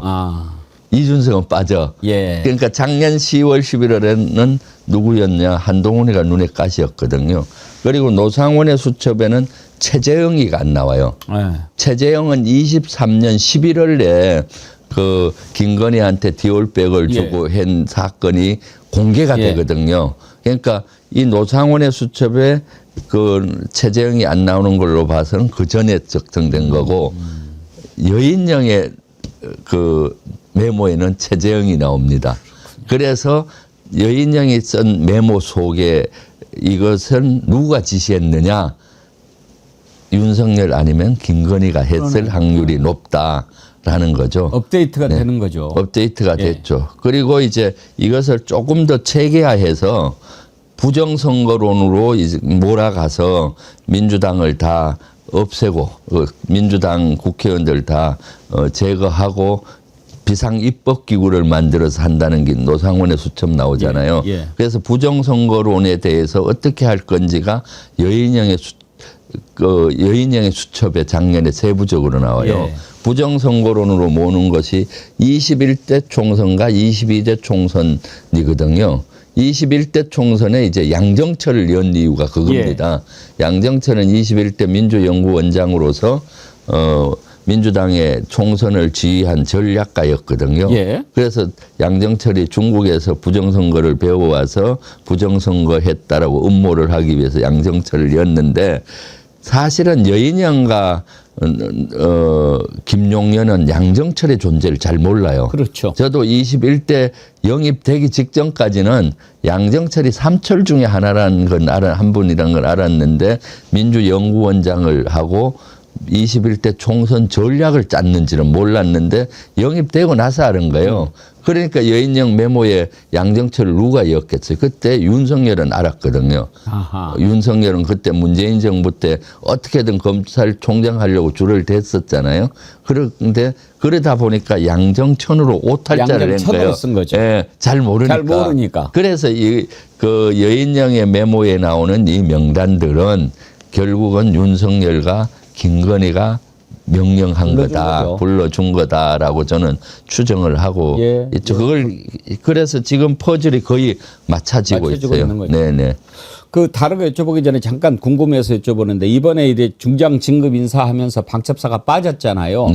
방첩사령관이 현재 3스타 아닙니까? 네네. 그런데 지금 이번에 인사가 안 난 거 보면은 방첩사를 좀 축소시키겠다. 그러니까 이제 방첩사령관을 3스타에서 뭐 2스타나 이렇게 낮추려고 하는 것 같은데 그렇게 보면 맞습니까? 그렇죠. 지금은 방첩사를 거의 와해 수준으로 하려고 하고 있죠.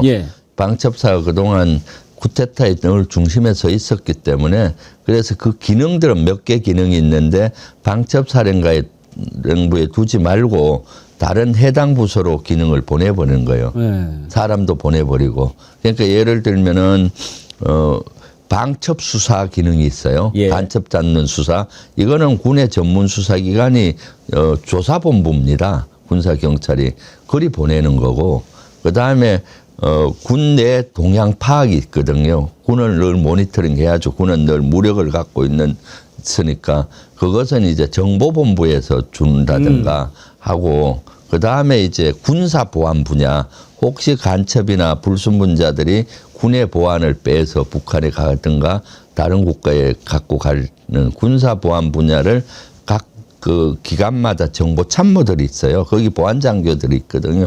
그쪽으로 이양을 해버리면은 실제 기능들이 분산되니까 방첩사가 실질적인 임무는 수행은 하되 와해가 되는 거죠. 그러면 다시는 이러한 쿠데타에 방첩사가 관여되지 못하게 하는 거죠. 그런데 왜 그게 그렇게 안 될까요? 사실 이제 국정원도 중앙정보부 때부터 이렇게 이제 시작돼가지고 워낙 국내 정치 개입을 많이 하니까 계속 노력해가지고 지금은 이제 국내 정치 개입 거의 빠졌거든요. 그런데 지금 방첩사라고 하는 게 옛날 보안사 아닙니까? 그렇죠. 그래서 좀 문제가 많으니까 기무사로 바뀌었다가 안보지원사령부로 바뀌었다가 방첩사 되고 그런 거 아니에요? 네네. 그런데 또 그 짓을 한단 말이에요. 네. 왜 안 되는 걸까요? 그러니까 그 어떤 조직이 있으면은 사령부 같은 게 있으면은 생리적으로 그 조직도 생존을 해야 되잖아요. 그러니까 조직을 키우려고 그리고 임무를 강화하고 하죠. 그러니까 방첩사가 군의 동향을 파악하는 그 기능을 계속 강화해 왔던 거예요. 그거를 이제 옥죄는 방법은 합법적으로 군사 보안이라는 이유로 보안 점검해갖고 갑자기 불시에드 가서 막 서랍들 다 지리고 건수 잡아서 또 처벌하고 하니까 사실은 사정기관으로서 무소불위의 권력을 군에서 유지를 했고 그러면 이제 예를 들면 쿠데타를 하려고 하는 사람 입장에서는 그 방첩사를 활용을 하지 않으면 군의 동향을 모르잖아요. 그래서 방첩사는 원래 기능이 쿠데타를 막으라고 있는 기능인데 역으로 이렇게 또 그 이용을 당하기도 하고 쿠데타의 주역이 되기도 하고 그렇게 됐던 거죠. 그래서 이번에는 확실히 이것을 개혁을 해서 다시는 이렇게 되지 않도록 해야 된다고 봅니다. 지금 방첩사 3스타 된 게 언제죠? 제 기억에 보안사 전두환이 보안사령관 할 때도 2스타였는데. 네, 그 이후에 3스타로 줄곧 됐던 것 같고. 오히려 그걸 줄여야 된다고 했는데 그러고 보니까 3스타로 오히려 더 격상돼 버렸네요. 네네. 그래서 지금은 뭐 이번에는 2스타로 내려왔고 지금 이제 그 임무를 다른 부서로 이양하는 작업을 지금 하고 있습니다. 네. 힘을 빼는 작업을 하고 있죠. 노상원이는 정보사령관을 했죠. 네네. 정보사하고 방첩사하고는 역할이 완전히 다릅니까? 다르죠. 정보사는 순수한 북한의 정보를 수집하는 부대고 방첩사는 우리 군에 대한 정보, 우리 군에 대한 정보를 수집하는 거죠. 예. 네, 그것이 좀 다르다고 보여지고 조금 겹치는 부분은 있어요. 간첩과 같은 활동을 방첩사가 수사를 하잖아요. 예. 그렇기 때문에 북한과 연계된 간첩들이기 때문에 그 분야는 좀 겹치지만은 정보사는 순수히 북한에 대한 정보를 수집하고 북한과 관련된 정보를 수집하기 위해서 공작을 하고 이런 활동을 하는 거죠. 옛날에 흑금성 이런 영화 있지 않습니까? 북한에 가서 비밀을 탈취해오고 이런 역할은 이제 정보사령부가 하는 겁니다. 네. 그렇군요. 네. 그 이번에 김용현이 일반 이적 혐의 공소장을 보면서 오시면 좀 여쭤보고 싶은 게 있었는데요. 네. 그 김용현이 합참 지휘통제실에 오물풍선을 타격하라 이렇게 지시를 했고 육군 1군단과 3군단이 즉각 30mm 대공포인 비호 등의 발사각을 높여서 고각 발사를 위한 조준에 들어갔는데 합참의 만류로 실제 발사하지는 않은 것으로 드러났다 이렇게 됐어요. 그래서 먼저 첫 번째 드리고 싶은 질문은 30mm 대공포의 발사각을 높여서 고각 발사를 위한 조준에 들어갔다는 것은 어떤 단계입니까?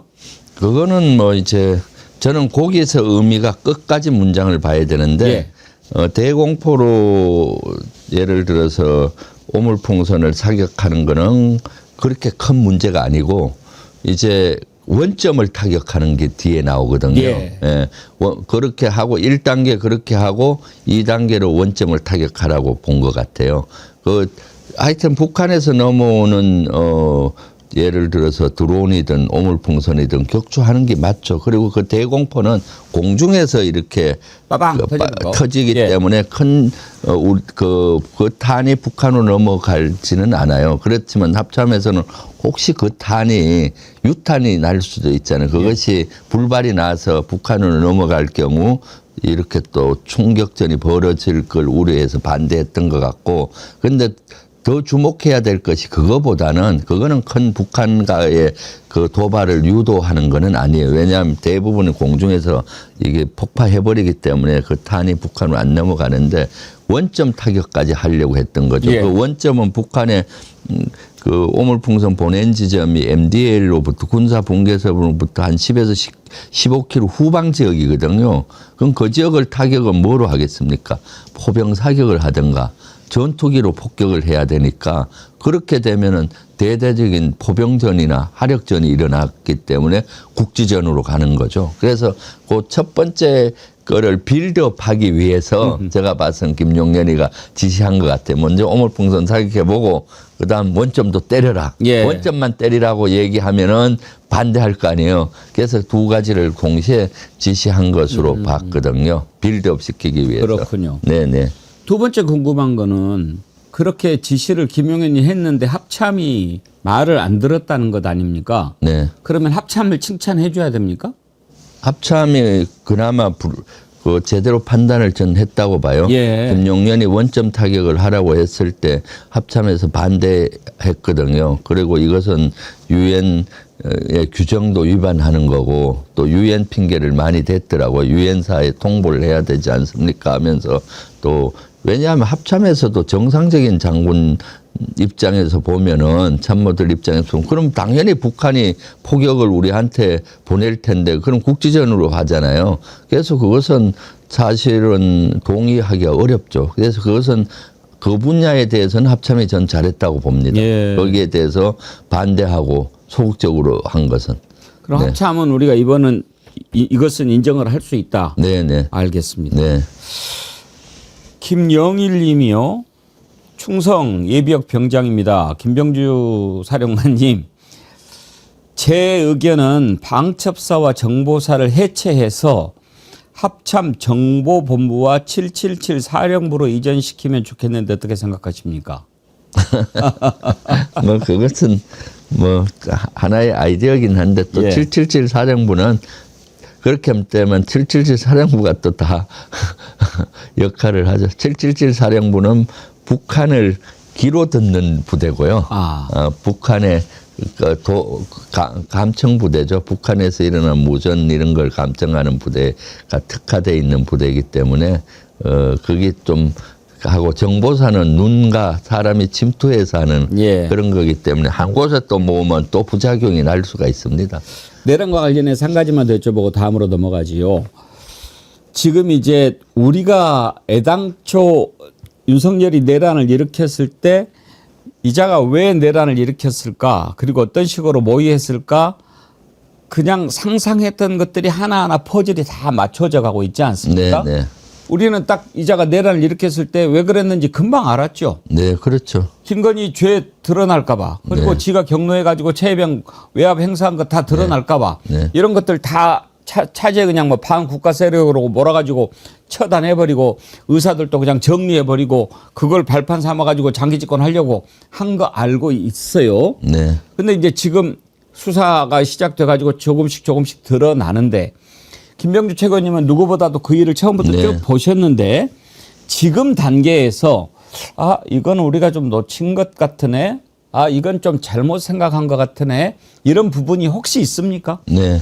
그 지금 말씀하신 부분이 조금 지엽적인 부분이라고 봐요. 저는 우리가 그렇게 봤잖아요. 예. 명태균 게이트 뭐 이런 거 콘에 몰려서 했다. 그렇게 봤는데 지금 노상원의 수첩이라든가 메모라든가 그 법정에서 증언하는 이런 모든 것들을 보니까 윤석열은 대통령 되면서부터 장기 집권을 해야 되겠다라는 꿈을 꿨고 그 장기 집권의 방법으로는 반대하는 세력을 반국가 세력으로 몰아서 계엄 때 다 쓸어버리겠다. 언젠가 계엄을 해야 되겠다. 그러니까 민주당 복이 야당하고도 대화할 필요가 없고 이재명 대통령 그 당시 대표하고도 대화할 필요 없다. 이렇게 본 거예요. 그런데 시점이 이제 그 내란 계엄을 하려면 조건을 만들어져야 되잖아요. 조건이 만들어져야 되는데 그 시점이 자기가 코너에 몰리니까 이제 그걸 가속화시켰던 거죠. 명태균 게이트라든가 최상병 국정조사 이런 것들이 불거지고 코너에 몰리니까 아 이제는 내 계엄을 일으켜서 반대 세력을 싹 쓸어버리고 내가 장기 집권을 해서 왕이 돼야 되겠다. 그런 꿈을 꿨던 거고 김건희는 나중에 이어받아야 되겠다라고 그 꿈을 대통령이 되면서부터 꿨던 것 같아요. 그리고 더 추적하면은 그 전부터 윤석열은 전두환의 12.12 쿠데타를 동경했던 것이 아닌가라고 예. 저는 생각을 해요. 자기가 그렇게 만약에 뭐 전에 검사 시절에도 그런 얘기를 했다 하잖아요. 그러니까 그때 대선 때로 보십시오. 그때 큰 게 문제가 됐던 것이 전두환이가 뭐 리더십은 있었다 뭐 이렇게 하면서 막 그랬잖아요. 그래서 상당히 역풍을 맞고 그랬었는데 이미 그 윤석열은 쿠데타의 DNA가 있었고 대통령이 되면서 독재 왕이 되고 싶었다. 그 시점이 자기가 고나에 몰린 시점으로 한 것으로 보여집니다. 알겠습니다. 다음으로 넘어갈 텐데요. 이번에 이제 핵 잠수함 관련해 가지고 네. 미국에서 이제 승인이 나면서 우리도 이제 곧 보유를 하게 될 텐데 북한이 오늘 드디어 반응을 내놓았습니다. 네. 한국이 핵 잠수함 보유하면 핵 도미노를 초래할 것이다. 대응 조치를 취하겠다. 이렇게 엄포를 놨는데 지네들이 할 말인지는 모르겠습니다만 네. 대응 조치를 취하겠다라고 하는데 어떤 것을 예상할 수 있을까요? 북한은 이미 핵 추진 잠수함 만들겠다고 본인들이 선언했어요. 안 가지고 있습니까? 아직? 네, 안 가지고 있죠. 네, 핵 추진 잠수함은 북한은 잠수함의 기술에 있어서 우리보다 월등히 열세합니다. 잠수함도 아주 소형이었고요. 예. 그래서 거기에 핵탄을 실으려면 핵하는 SLBM을 실으려면은 대형 잠수함을 만들어야 돼요. 최소한 한 4,000톤, 5,000톤급 그 정도 이제 만들 능력이 없죠. 그런데 그 핵추진 잠수함 만들겠다고 선언을 했기 때문에 하여튼 선언한 거는 다 그 북한이 이루거든요. 예. 그런 사항이고 우리가 지금 가속화되고 있지 않습니까? 그래서 북한도 핵추진 잠수함을 만드는데 총력을 기울일 걸로 저는 보고 있습니다. 예. 그런 대응 조치라고 보여져요. 네. 쟤네들은 뭐 핵 지금 뭐 인정해 주라고 하면서 네. 그러면서 핵 잠수함 그 잠수함 안에서 핵탄을 쏟는 미사일이 SLBM인데 그런 SLBM에 대한 실험 정도는 할 거라고 봅니다. 그래서 잠수함에서 못 쏘니까 바지선에 놓고 이렇게 하기도 하고 그렇게 했었거든요. 그래서 SLBM에 대한 미사일 시험 발사 이런 걸 통해서 본인들도 잠수함 능력이 우수하다 이런 것들을 좀 가짜로 이렇게 공개하고 이렇게 하지 않을까 싶네요. 아, 북한이 핵은 보유하고 있어도 아직 핵 잠수함은 없군요. 네. 그러면 이대로 만약에 진행이 되면 우리가 북한보다 먼저 핵 잠수함을 가질 수 있겠는데요? 그렇죠. 네. 네. 만약에 핵 잠수함 만든다면 우리나라에서 이제 만들기로 된 거죠? 아직 최종 합의는 된 상태가 아니고 그런 방향으로 가고 있다라고 보면 될 것 같습니다. 맨 처음에 트럼프가 PB조선소 언급했을 때는 잘 모르고 한 얘기였을까요? 미국에서는 지금 만들기가 쉽지가 않잖아요.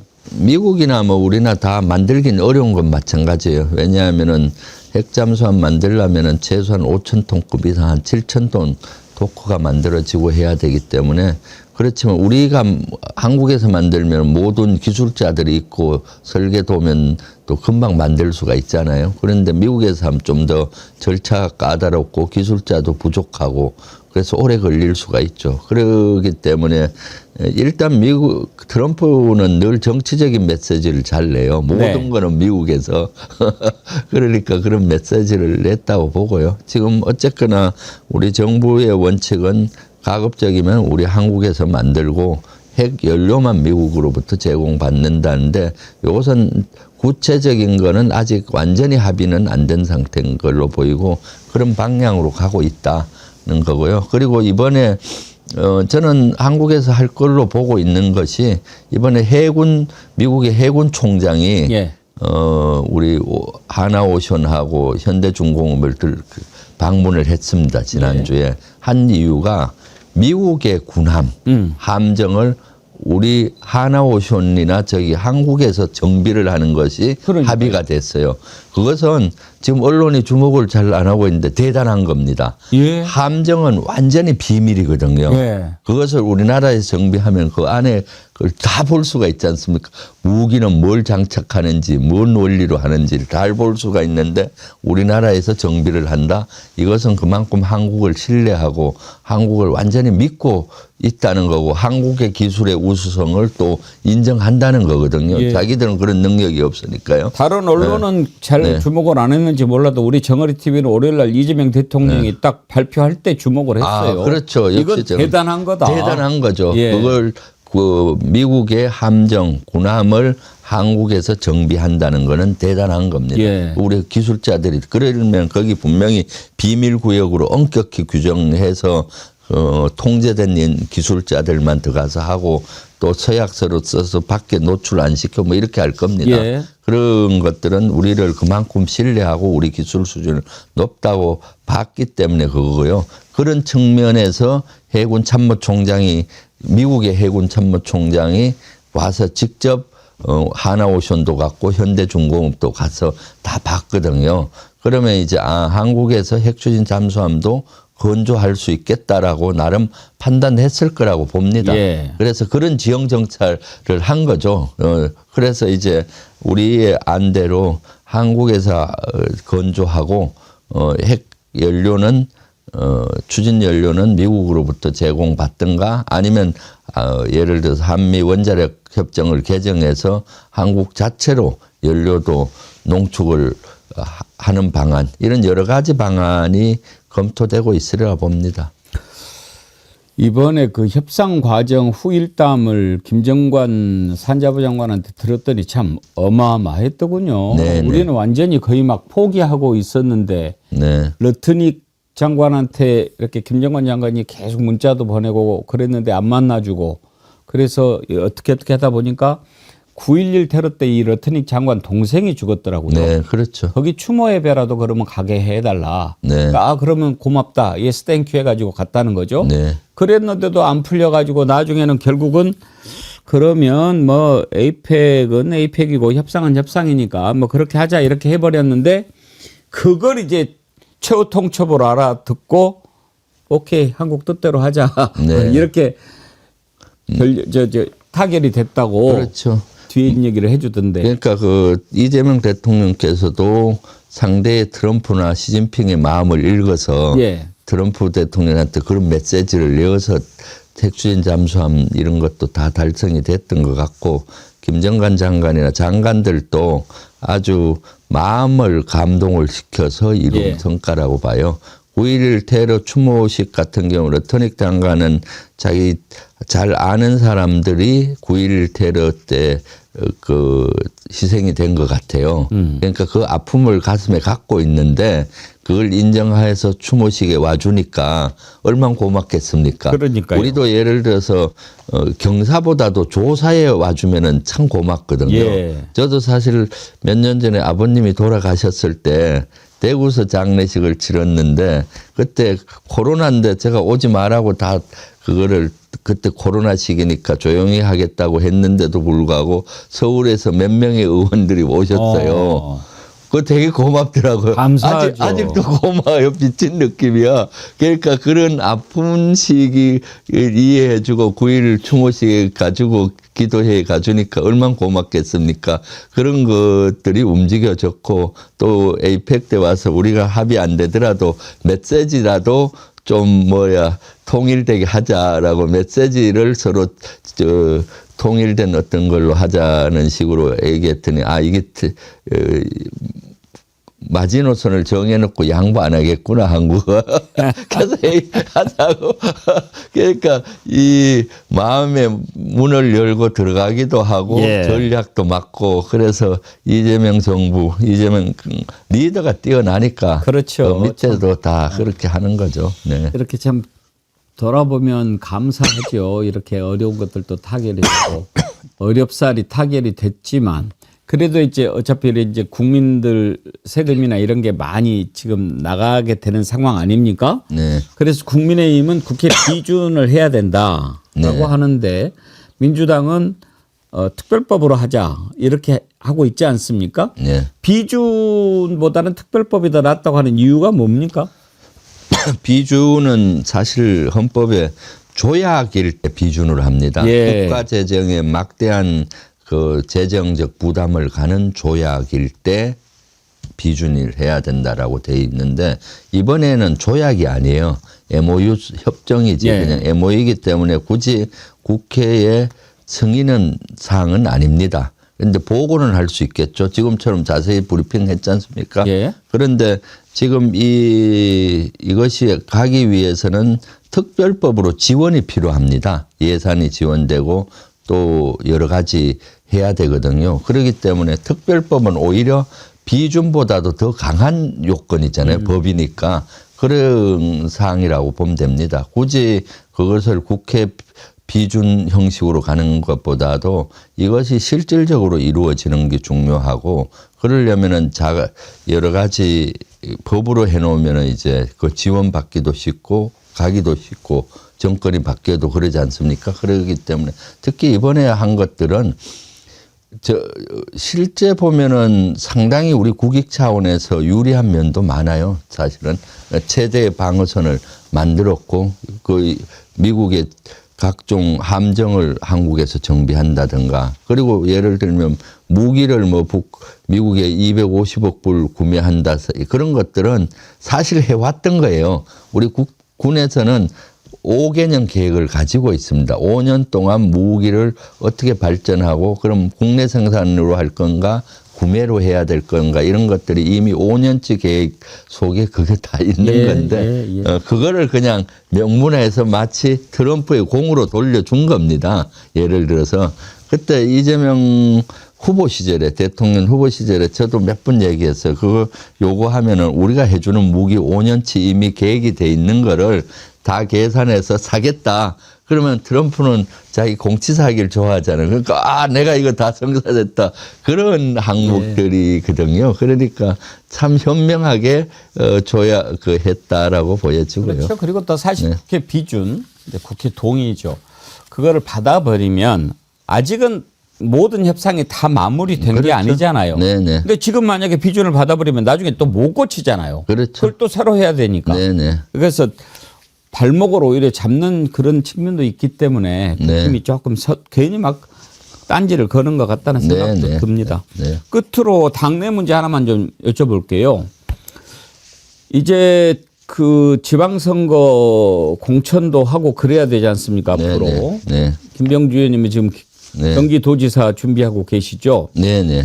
그런데 정청래 대표가 원래 당규 개정안을 전 당원 투표에 붙이기로 했다가 이걸 바꿔가지고 지금 뭐가 좀 시끄러운 것 같은데 이건 뭐죠?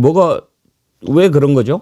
그것은 조금 오해가 있었어요. 왜냐하면 당원 주권 시대를 열겠다라는 것이 이재명 대통령이 대표 시절에도 했던 거고요. 정청래 대표의 공약이기도 하죠.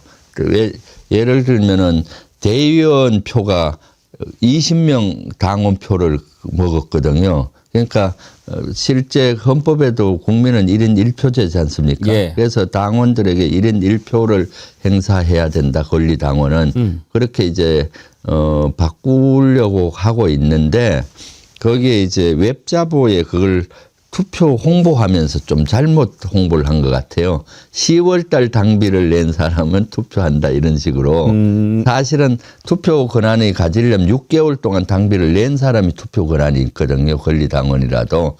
6개월부터 10월 달 당비를 내면은 이미 6개월 전부터 하고 10월 달 당비를 낸 사람으로 표현을 했으면 괜찮은데 6개월 하고 10월에 당비를 낸 사람 그걸 정확히 표현을 안 하다 보니까 우리 당원들 입장에서 지금 그러면 갑자기 당원에 가입해서 10월 달에 가입하면은 투표권을 준단 말이야 이렇게 되잖아요. 그러다 보면은 그구나 저런 데서 또 들어와서 왜곡시킬 수가 있잖아요.